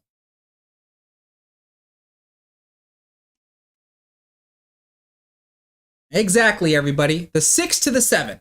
That's the hardest transition on the table. Now, some people might argue, well, it could be an easy transition, right? But in theory, it's actually the hardest one, because if we don't land decent on this 7, then our cue ball is going to have to move in order to get position on the 8. And got to make sure I highlight anybody watching on Facebook. Brandon Boyer, thank you so much. So when you think about this, where do we not want to be when we shoot this 6 ball? Right? Nowhere straight in. If we're straight in, and we don't want like a small angle, like we want probably a decent angle, because here's where the ball can be made. Right? We got a nice, actually more like this. We got a nice wide area where this 6 ball can be made. But what would be the easiest to get a transition from the 6 to the 7? Probably something like this, like dead center of the table, maybe, right? So that way we can play the 6 into the corner, pull the cue ball back away from the side pocket, and get, don't have to be straight in on the 7. This is kind of an exaggerated position, but that way we're somewhere over here, so we can play the 7 in the corner, play the 8 in the corner, and play the 9 in the opposite corner. Knowing that highly dictates what type of position I'm going to get on the 5 and the transition that I'm going to play to the 6. So I hope what I'm saying there makes sense, because a lot of times it's very easy to fall into a trap where you just play position on the 5 and get a little too flat on the 6, and you say to yourself, well, I have position on the 6, I'm just going to try to power draw the 6 ball and pull the cue ball all the way back and get position on the 7. Not the best thing in the world that you want to do. So when you think about this type of mentality and have this type of planning in your runouts, then hopefully it allows your runouts to be easier. Not going to make it easy, but hopefully it makes it easier. So let's see if I can actually do that. Let's see if I can actually build my pattern to that transition. Because from the 1 ball, I think I probably have some right spin on this cue ball, so I can 2 rail out of the corner. I hit that so soft. That was terrible.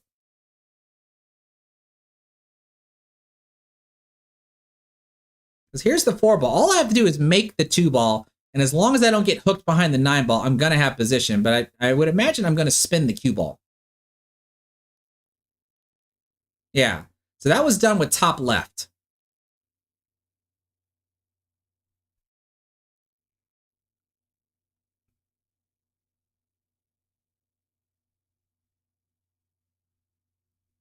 Do I just roll this ball in?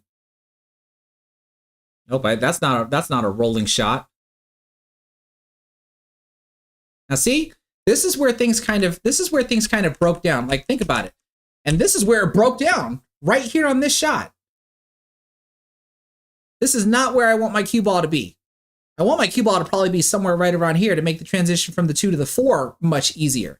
But then I play this position, and now I've got too much of an angle on the 4 ball to where I can't just roll it in. I try to play 2 rail position to get the cut angle on the 5 ball that I wanted. But I end up coming a little short. Now, I think it's still cuttable. I think. I just have to play it left-handed. What am I doing here? Oh yeah, I played that with a boatload of left spin here. Now here's the transition that I'm talking about. Except, no, actually, now that I think about it, this is not the transition that I wanted, because I think from this angle, I can't do this. I can't hit this and do this, because that would be with what? That would be severe bottom left in order for me to do that. If the cue ball was like right here, then I might be able to do it. I think from here, this is too sharp of an angle. And so this is what I'm talking about, to where once you have the planning in mind, you still have to execute. So that's why I said it hopefully makes it easier. Doesn't make it easy, just makes it easier. And since my execution is not really where it needs to be, the run out is getting harder and harder and harder. Now, if I remember correctly,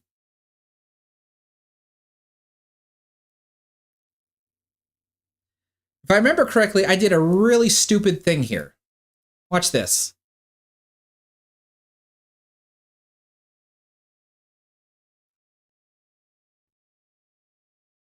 Now you saw, like, I cued over here on the left, like I was thinking about trying to draw, but I think the angle is too steep. I ended up doing something really dumb here.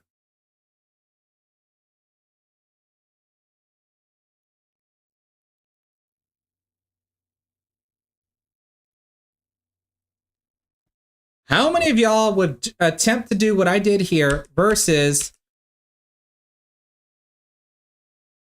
just try to get the cue ball to stop right here?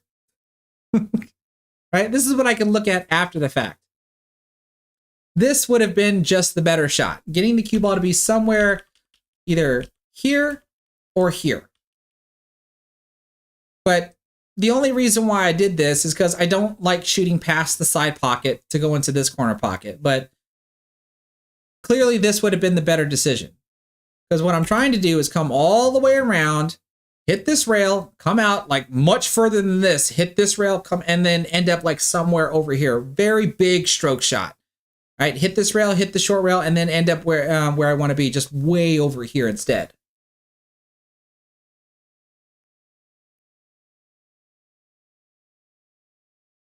Because then now I end up messing up. And looks like I left a pretty decent 7-9 combination.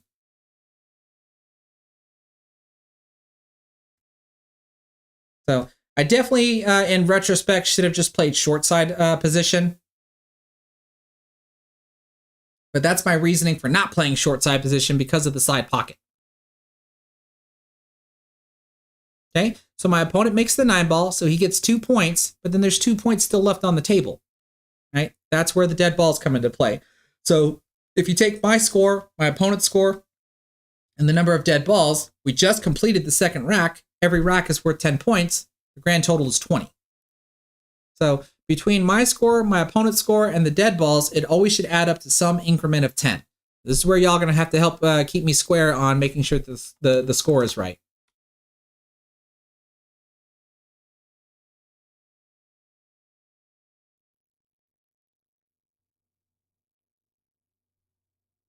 I don't know. Do you think my opponent satisfied the 3-point rule? Golly, what a break.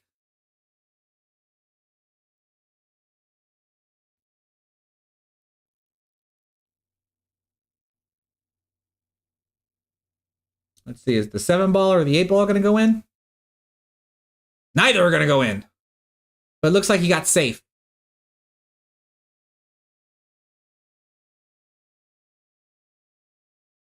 I don't think I can see the 1 ball. I think I have to kick at it.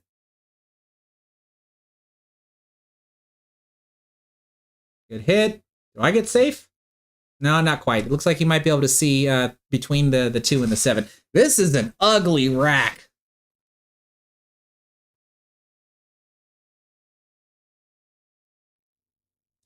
I like this. Okay, another safety. Didn't quite get it though. Looks like he wanted the cue ball behind the 7 and the 2. Now, am I going to go for it or am I going to play safe again?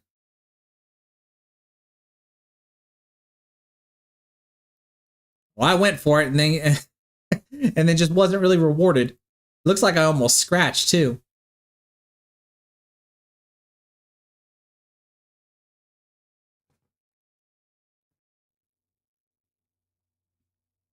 Okay, 1 rail kick on the 2-ball. And notice I haven't measured anything. Normally I measure my kick shots. And I'm finding out more and more that I need to remember to measure my kick shots and not try to eyeball them. Now, I got a little fortunate, though. Like, my eyeballing the kick shot actually worked.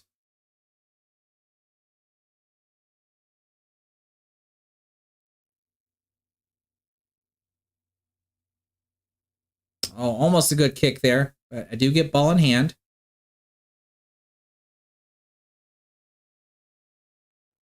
Now, here's at least an interesting tip that I can talk about here. Look how difficult it would be for me to try to play the 2-ball and break out the 3-ball at the same time. Right? Pretty darn difficult. And I would even risk not even, like accidentally getting hooked on the 3.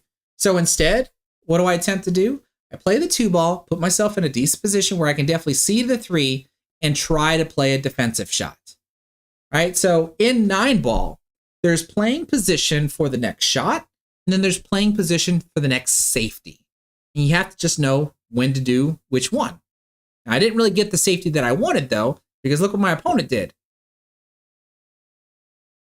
Except I'm not sure if he meant to make that ball.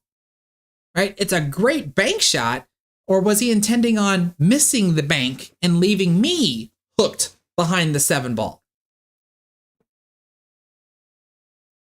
Makes a good kick.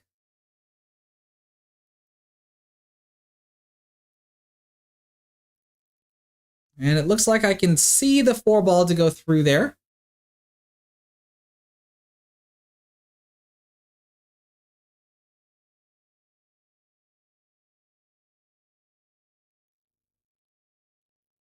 Oh, I missed that horribly. Oh, but then get lucky. Look at that. Almost hit every ball on the table. Missed that horribly and got lucky and made the 7-ball.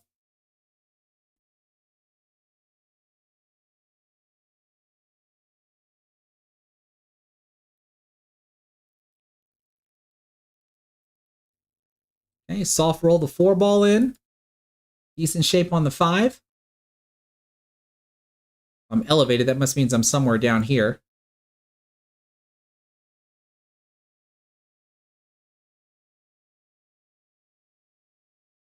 Stop shot on the 5-ball. Am I going to go around the 9-ball? Yeah, that was about the little bit of top left to go around the 9-ball like that. And then he gives me that. So I think that looks right. That adds up to 30. So lucky roll that I got there, knocking that 7-ball in the way that I did.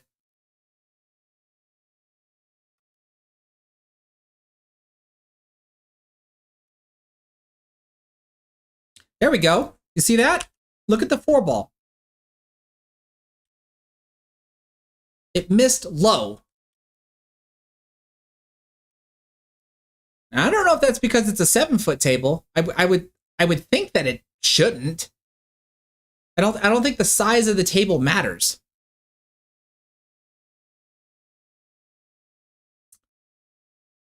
Oh, that was a dry break. My opponent comes to the table. 5 and 6 ball looks like it's going to have to be a combination.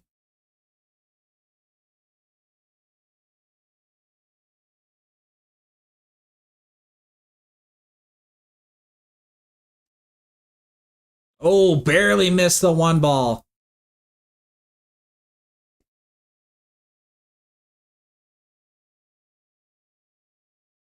Okay, play the 1 in the corner pocket. Am I getting position for the 2 in the side?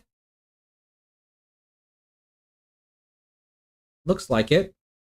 3 goes in the corner. Touch the 4.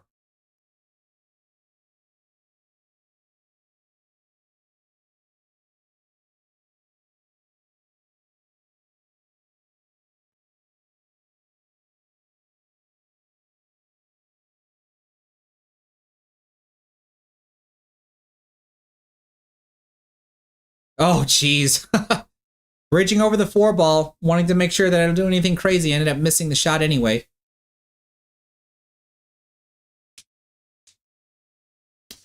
Now, I've wondered about that.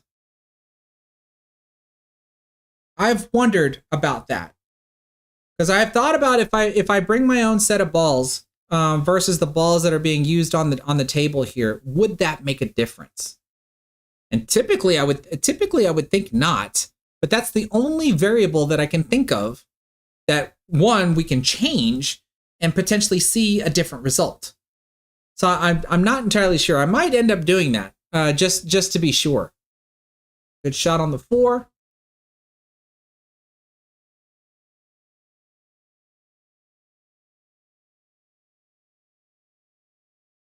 There's the 5-6 combination. Don't scratch. Oh, a little lucky there. I'm pretty sure he wanted to hit the side rail and like come back around so he can see the 5 ball. Going for a bank shot, or are we trying to play safe? Oh, he's going for it. Look at that. That's the unfortunate part. When you go for difficult shots, the likelihood of selling out a run out there is high.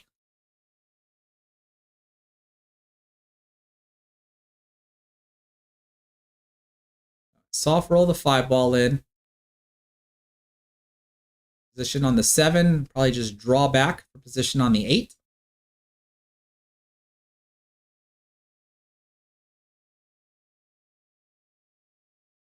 Ooh, I overdrew that ball.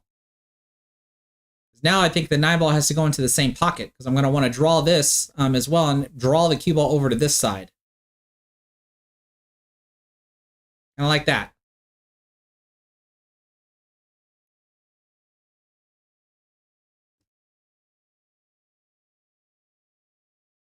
There we go. All right, so in a race to 75 to 55, I'm currently sitting at 30. My opponent is sitting at 8. I need, what, 45 more points, and my opponent needs 47. So now I have technically speaking, I have a 2-point lead over my opponent.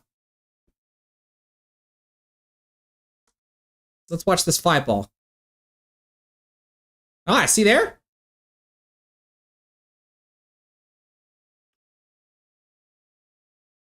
This one misses high. Like I said, the results aren't very consistent. And to me, unless I'm mistaken, it really shouldn't matter how I'm breaking. Like if I cross the rack on one side, or if I hit it on the same side, or if I hit it flat, like I think we all know that when using a template rack with the 1 on the spot, that wing ball is supposed to go like 99% of the time. And it's very rare that it wouldn't go.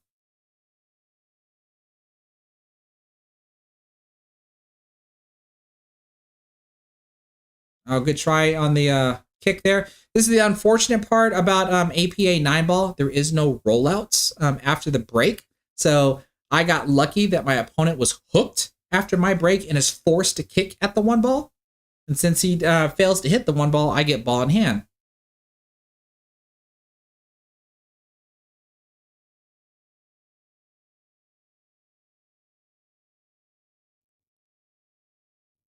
Way overdrew that 2 ball. I'm supposed to be shooting the 2-ball up here, and I think I get a little lucky and end up shooting it over here now.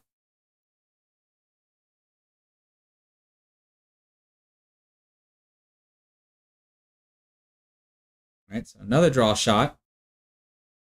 Oh, never mind. I couldn't see the 2-ball to be made, so I played to safety. I thought I could see it past the 6. I guess not.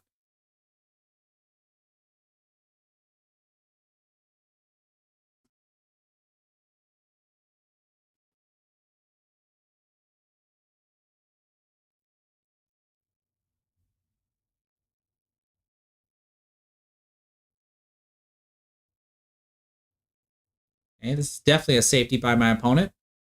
Ooh, did he get it? I don't think he got it.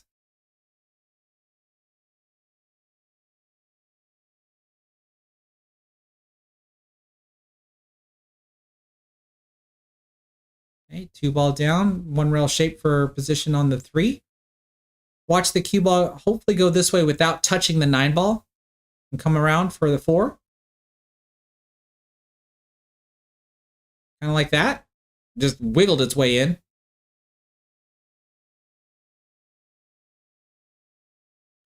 Now, what the heck did I do here? Is this top left? Yep, that was top left, which I shouldn't have done.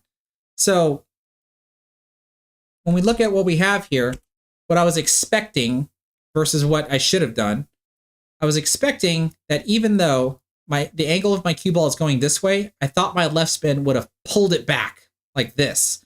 But instead, it killed the angle. It just killed the angle to the point to where I was hooked instead. So I shouldn't have done that. I should have let it go where it's supposed to go and either land somewhere over here, maybe even over here to shoot the 5 in the side pocket or down here into the corner. So big mistake on my part. There we go. I'm at least measuring this time. Am I going to hit the ball, though? Because sometimes I do measure the shots, and I still end up missing the shots as well. Get a good hit. And that should be a sellout of some points.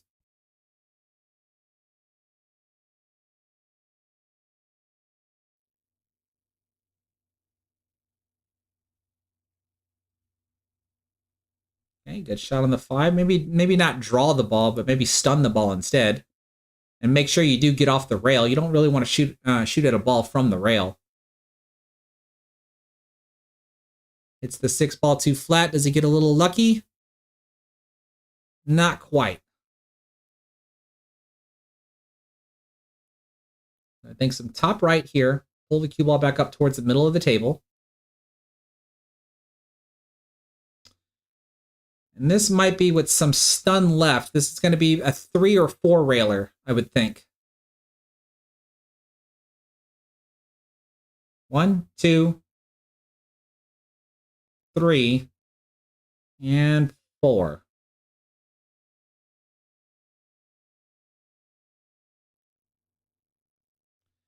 Generally speaking, I probably wanted to maybe have an angle so that way I can use the 8 and shoot the 9 in the same pocket. But considering that I was flat on the 8, this is my only option here, is to play the 9-ball up table. And somebody's missing a point, right?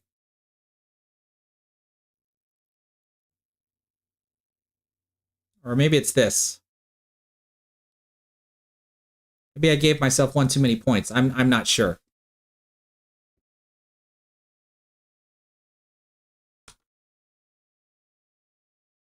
Yeah, so notice this. Notice how I'm not breaking from the rail anymore. Watch the wing ball.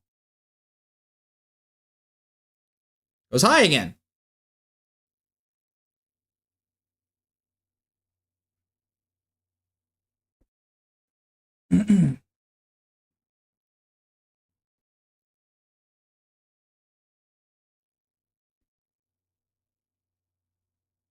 Oh, no, here. That's right.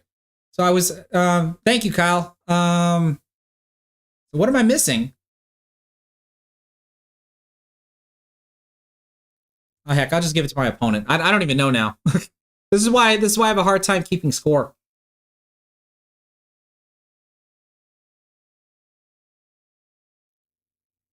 Oh. typically, here's some advice. Generally speaking, my opponent is trying to do a nice thing, right? You would think he's trying to do a nice thing and catch the cue ball before it falls, so that way he can hand it to me. But who's to say? Now we can see it on camera that it doesn't happen. But who's to say whether or not if the cue ball touches his hand or not? Like I said, clearly here it doesn't. It hits the point. It would be my advice, even though it's a nice thing to catch the cue ball and hand it to your opponent, don't catch the cue ball. Let the ball fall. If you want to do a nice thing, go to where the ball return or where the cue ball is going to come out of. Take the ball out and then hand it to your opponent. Don't don't accidentally create the possibility of a controversy, knowing that the cue ball might have accidentally touched your hand. Just let the cue ball fall.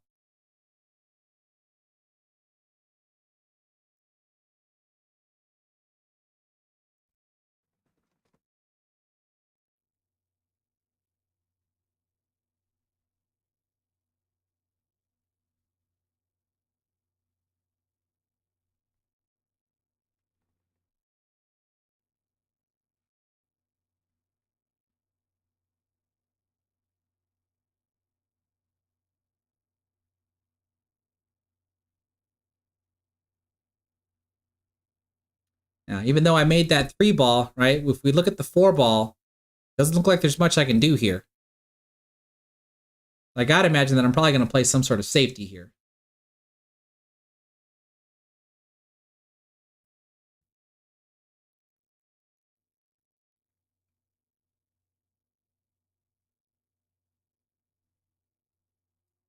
The question is, what kind of safety?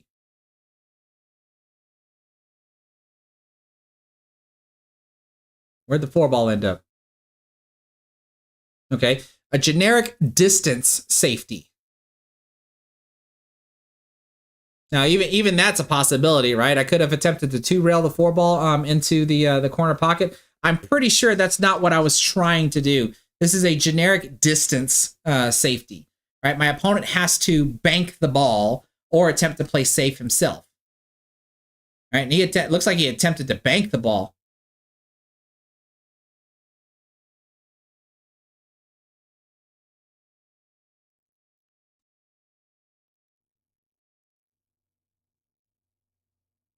Now, it looks like I'm straight enough on the 4 ball where I can play position for the 5 just by following forward. Here we should be able to see that the key... Oh, never mind. I played it in the side?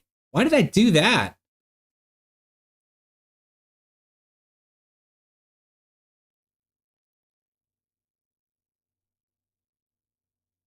Interesting. So that means... All right, so actually, I can see that I'm queuing right around here. Why did I do that?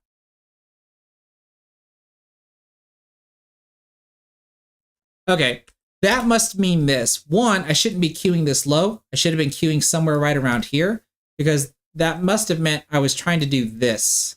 And actually, I need to switch colors because the table is so dark. Let's try... Actually, I think black will probably be good. I think what I was trying to do was this. I think that's what I was trying to do. But look at the path of my cue ball. Right? Because I drew the ball instead. If the natural angle is taking me over this way because I played the 5 or the 4 ball into the side pocket, that means if I would have tried to cut it into the corner, that means my cue ball would have hit the rail before the side pocket, and I would still have to spin in order to get the position that I wanted on the 5 ball. So the decision, the decision might have been okay to play the 4 in the side pocket, but where I hit on the cue ball was clearly a bad decision.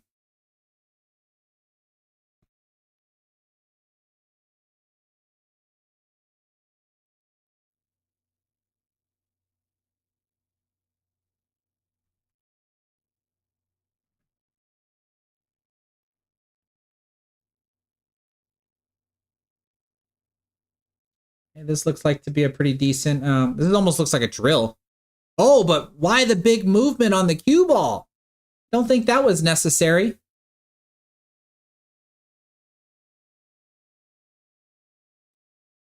I think that might have been accidental.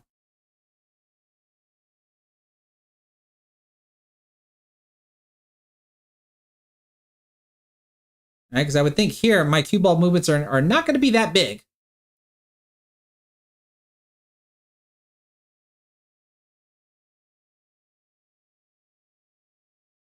And this looks like I might have to go around the 9. Yep. So one thing I could say that I'm not doing in this particular night is I'm not planning far enough ahead. Like I might be playing decent because I'm making balls. That looks right. I might be playing decent because I'm making balls, but like look at the position that I did between here and here. I played the 7 ball and got on the wrong side of the 8 ball to where I end up having to play this type of route. And I know I do this way too often, and I need to make sure that I start changing this because I do this in straight pool as well. When what I should have done when I looked at this shot here, I should have made sure I understood where the heck do I want my cue ball to be when I shoot that 8 ball. And it's clearly it's not going to be somewhere on the rail here. It needs to be somewhere off the rail, so that way I can shoot the 8 ball into the corner pocket here, and then just use the side rail to come back out for position on the 9 like this. And I didn't do that. What I ended up doing is saying, you know what? I can just play some sort of generic position on the 8 ball. It does not matter where I end up because I can still move the cue ball. And that's a habit that I know that I need to break. How many of y'all do that, by the way? Where you basically play like a generic position and then just work out how you have to move the cue ball to go to the next shot versus playing a very specific position.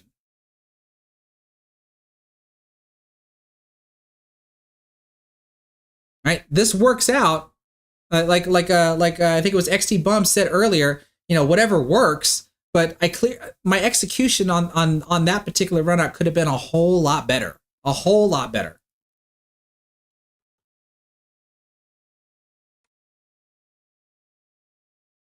Hey, there we go. The wing ball went that time. So what's different? 3, 6, 7. I made 2 balls on the break.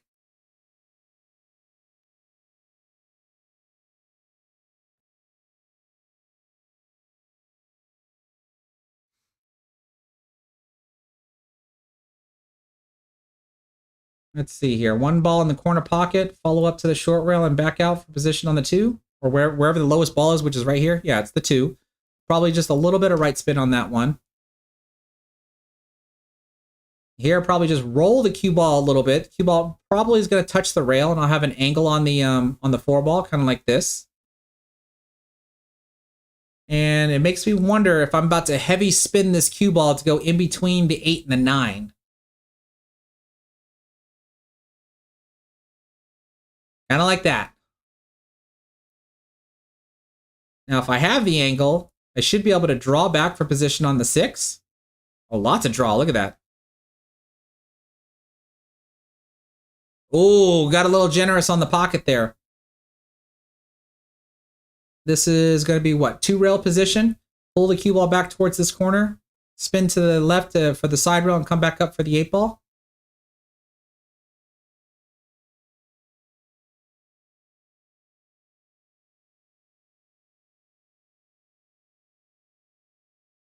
Kind of like that.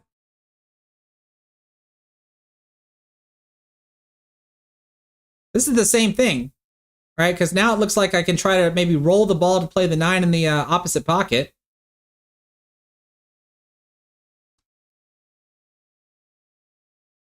And then roll the 9 ball in. But I would almost think that maybe I should have made sure I had an angle to where I can play the 9 in the same pocket instead of this shot here. Because that is a break and run. So what is that? I don't even know what rack we're on. And I missed calling all the points. So 2, 4, 6, 7, 8, 9, 10. That can't be right.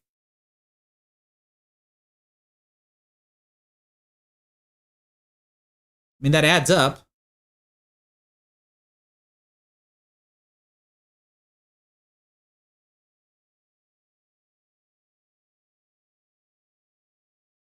Oh, but this time the wing ball missed. Where'd the wing ball go this time? The wing ball misses high on that one. And I end up breaking dry. Get a little bit of a lucky leave, though. Oh, thank you, Kyle. I had 46 last time, then I should have 56.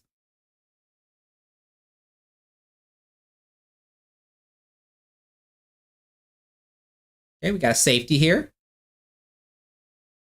It's a decent safety. Looks like the 4 ball might be in my way.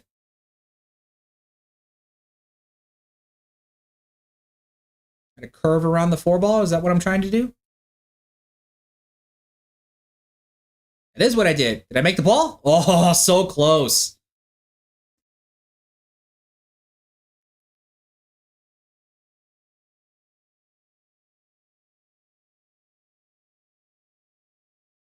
This is a shot that I know escapes me, but I think it has people just tend to not think about this shot. Now it looks like my opponent's going to go aggressive here and try to kick it in. Oh, what a shot! Holy cow!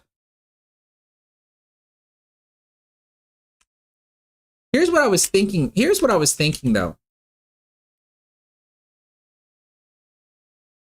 Kicking the ball this way, clipping the ball, not to make it, just so you can bank the ball this way and then make the cue ball go out like this. I know that's this is a safety shot that escapes me a lot of the times, and I've seen a lot of other players not think about this, because if they do attempt to kick this way, they end up like kicking to hit it and hope for something to happen. When this is much more natural and doesn't really take a whole lot of effort, where we can still hold the cue or hold the 1 ball somewhere down in this general area and leave the cue ball somewhere up here for a really good safety. Because otherwise, you do what my opponent did here, just freaking kick the ball in and get position on the 2 anyway. Look at this. What a shot.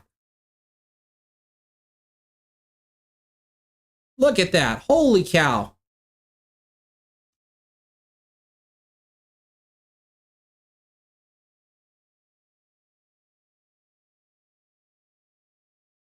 And he kind of had to punch that one there being on the rail. Can't tell if he got positioned on the 3 or if that 4 ball's in the way or not.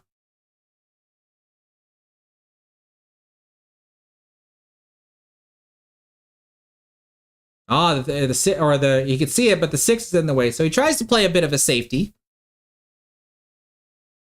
I can at least see the 3 ball.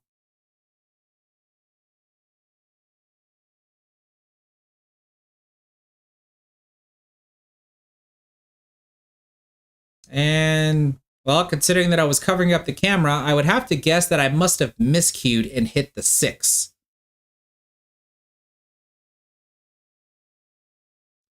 I was probably trying to cut the 3 ball with some side spin and ended up miscuing since I'm shooting left-handed, and my miscue caused the cue ball to hit the 6.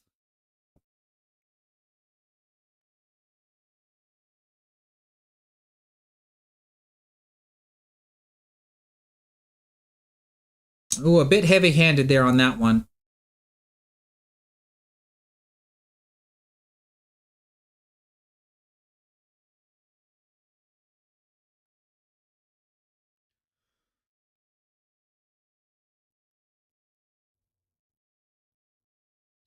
At 2 different directions you can go for a 1-rail kick. You can go a 1-rail kick to make or a 1-rail kick to hit.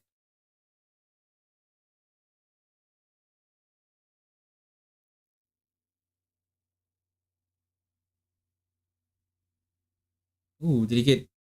Am I hooked? No, I shouldn't be hooked. The 8 ball is much closer to the rail than my cue ball. I should be able to see the 5 ball.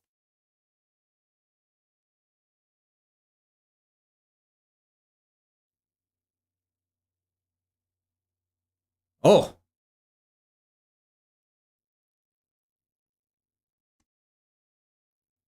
I didn't realize I can thinly cut that ball where the cue ball actually goes straight up and down the table.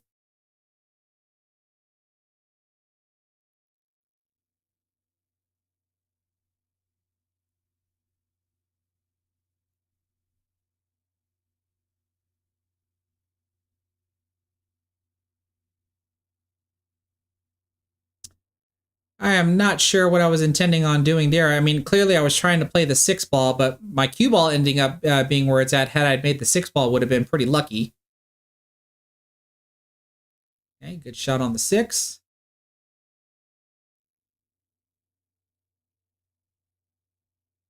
Which one of y'all roll forward for the 8 in the corner or draw back for the 8 in the side? Because he tries to draw and ends up overdrawing the ball.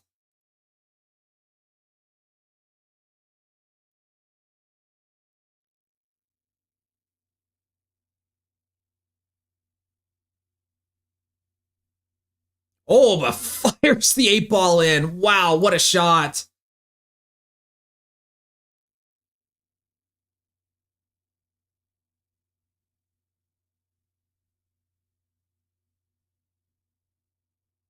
Oh, but overcuts the 9 ball.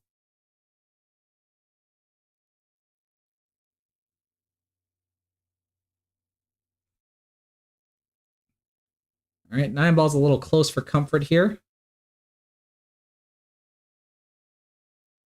I hate having to do shots like this.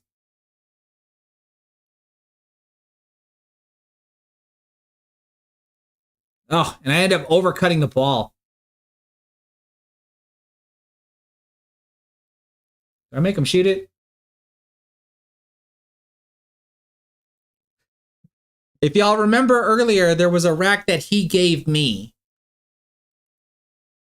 And since he gave me a rack, that's why I'm giving him a rack back.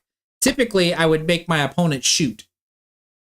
So now we're even on giving each other racks.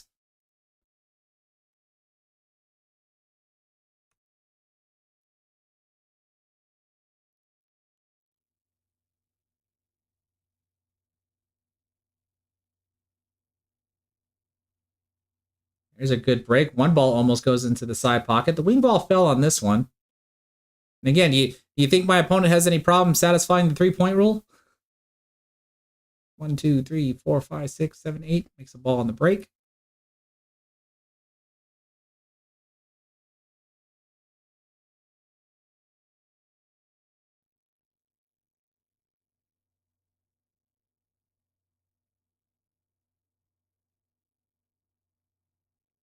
Oh, good shot there. Might see a 2-3 billiard. Oh no, he's going to play the 2 off the 9.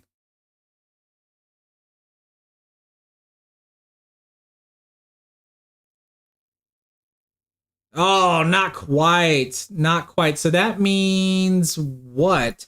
He hit the 9 ball too thick? Yeah, I guess so, right? You hit the 9 ball too thick. He has to hit the 9 ball a little bit thinner, and then it naturally caroms into the corner pocket. Now, he gets a little safety out of this, though.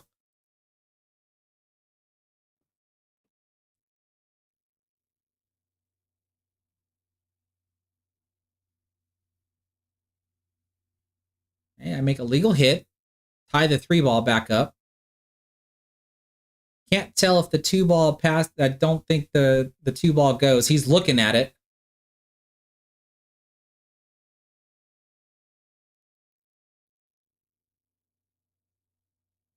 Oh, does it go? Oh, what a shot. I didn't think it went.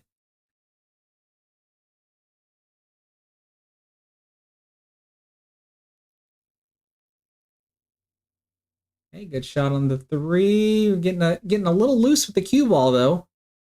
Need to make sure that we have it on a tighter leash. And even I could go for that advice sometimes, too.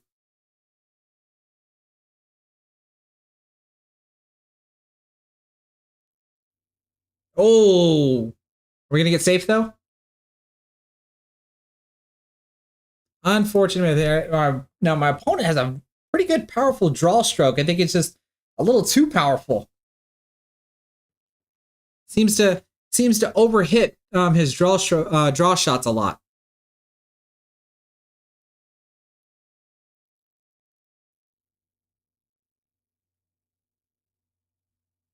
What am I doing?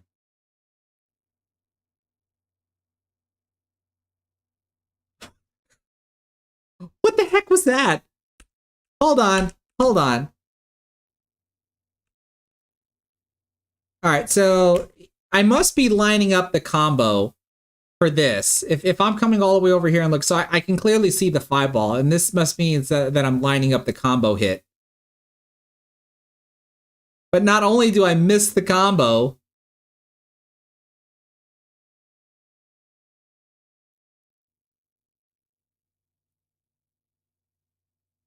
what a lucky roll. What kind of lucky roll is that? That is ridiculous.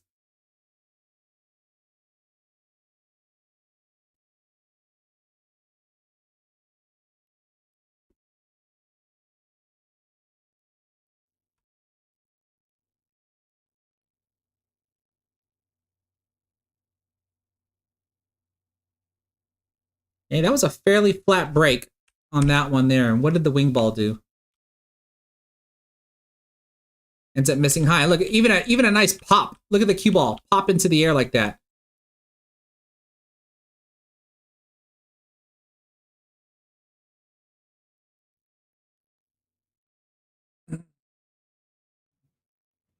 This is true, old man Ferguson. Points are points.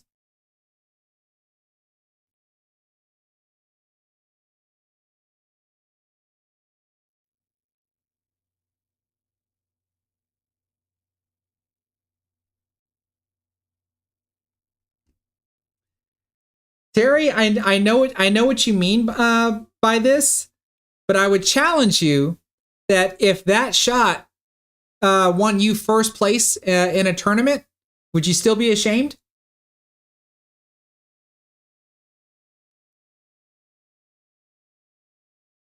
Because this is not like where I could say like this is APA, right? I got lucky that I made a slop shot. Like this is 9 ball, right? A slop counts in 9 ball.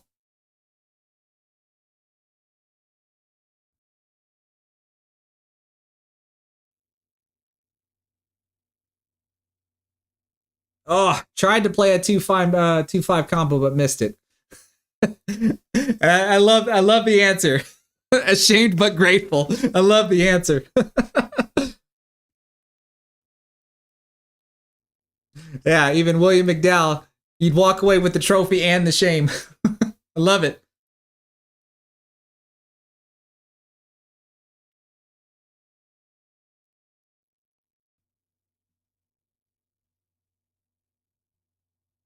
Hey, good combo.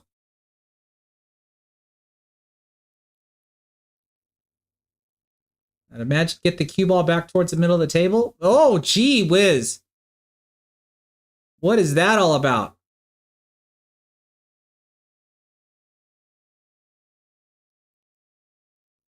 You know what? This is where I would probably venture to say, let me look at this. My opponent plays the 3 ball, plays the 3-5 combination. That's fine.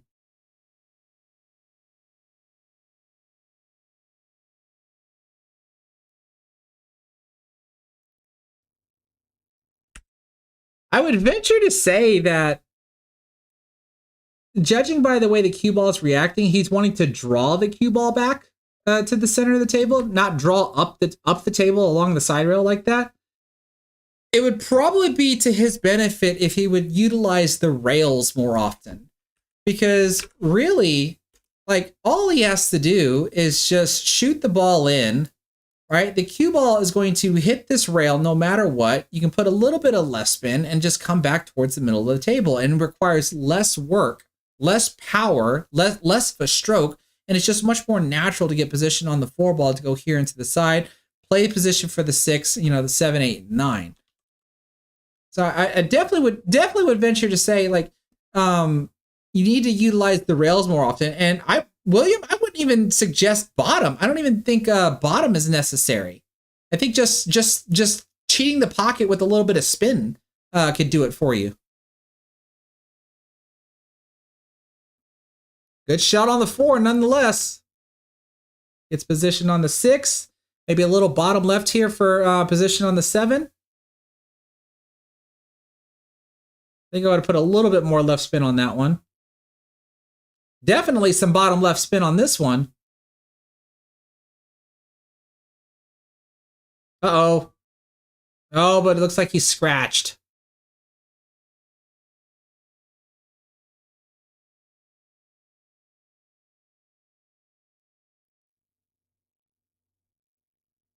So ball in hand and 2 balls left on the table. Looks like he gives me that one as well.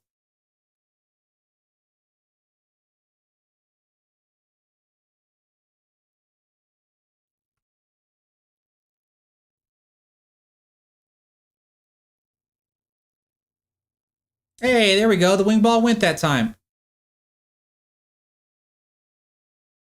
And it looks like I have position on the 1.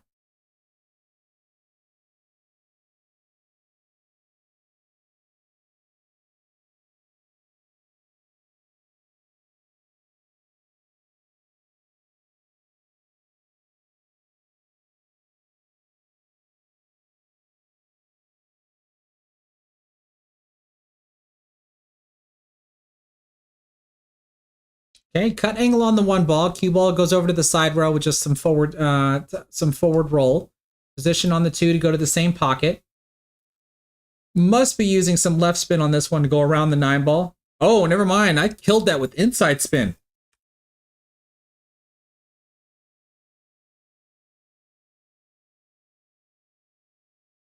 Yeah, look at that. I definitely hit that with some right spin then to make sure that I don't touch the 9 ball. Come in between the 9 and the 5 to get position on the 3.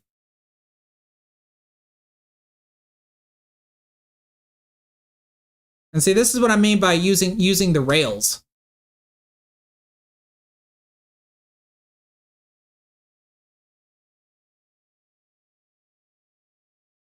Oh, that was a little gracious. I'm really trying to get away from doing that, catching the rail on the way in.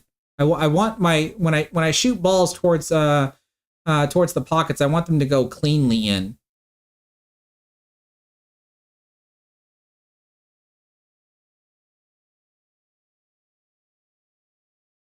I think I'm missing a point now.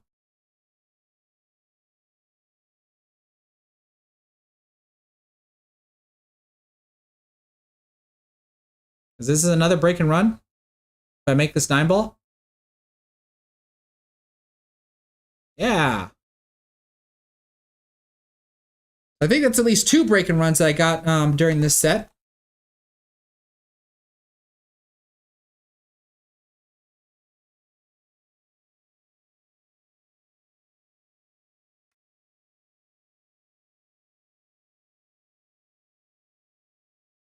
And that looks like, is that all I needed was 2 points? Because how many balls are still left on the table? 1, 2, 3, 4, 5, 6, 7, 8. Or I only needed 1 more point, I guess. That can't be right. But he shook my hand. Let me check the score sheet.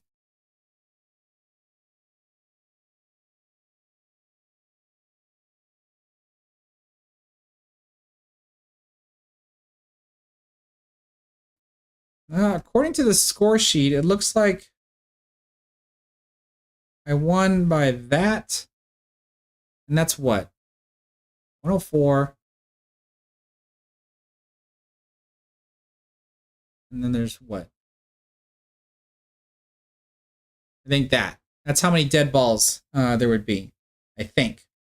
This victory here allows me to win 16 points for my team, and my opponent only scores 4 points. Because when you score APA 9 ball, there's a table that basically says, well, how many points did your opponent score?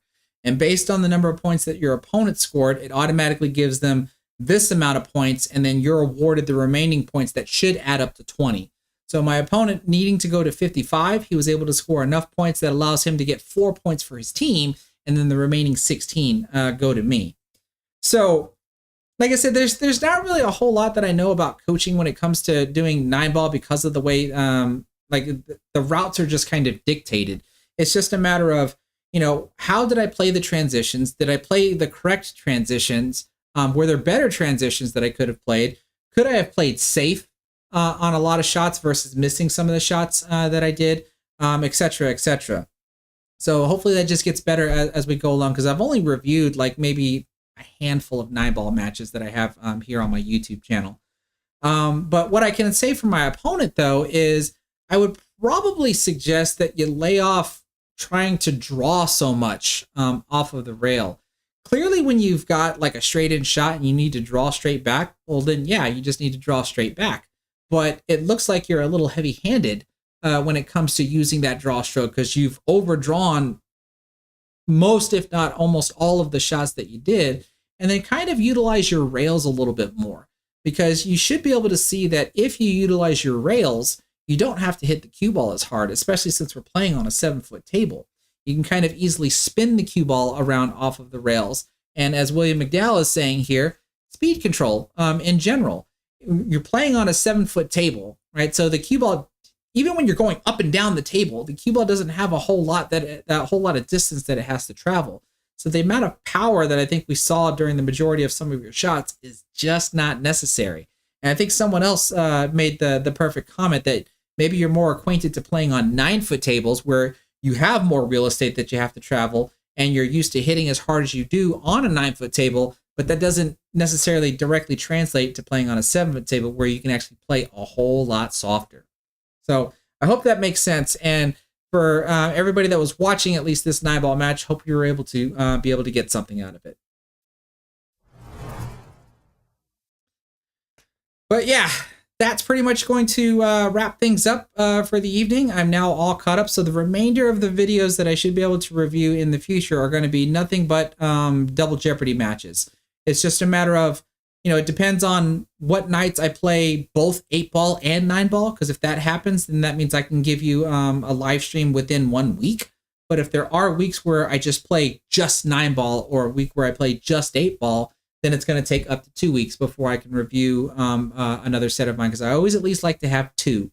The only reason why I did 3 tonight was because I wanted to wrap up reviewing all of the videos that I had from summer of 2023. Now we're in fall of 2023, which is just going to be nothing but Double Jeopardy matches. So for the 44 of y'all that are still here on YouTube and the 8 of y'all that are still here on Facebook, thank you so much for being here. You could have been anywhere else in the world, but you decided to sit here and watch me play as bad as I did, and hopefully be able to learn from my mistakes or even from the mistakes of my opponents. That's the reason why I like to do this stuff. Let y'all see how I shoot in a live setting, watch the mistakes that I make, and then occasionally watch me actually do some pretty decent runouts. So that way, hopefully I can learn from my own mistakes and get better. Hopefully my opponents can learn and get better, and hopefully y'all can learn and get better. So as I get ready to shut the stream down, if you haven't done so already, please give the stream a thumbs up, whether you're on Facebook or YouTube. It really does not matter. If you're on Facebook, at least consider sharing the stream to your Facebook profile so your friends and family can get to know me and get introduced to pool. And then, of course, maybe sharing it to any of your favorite pool groups.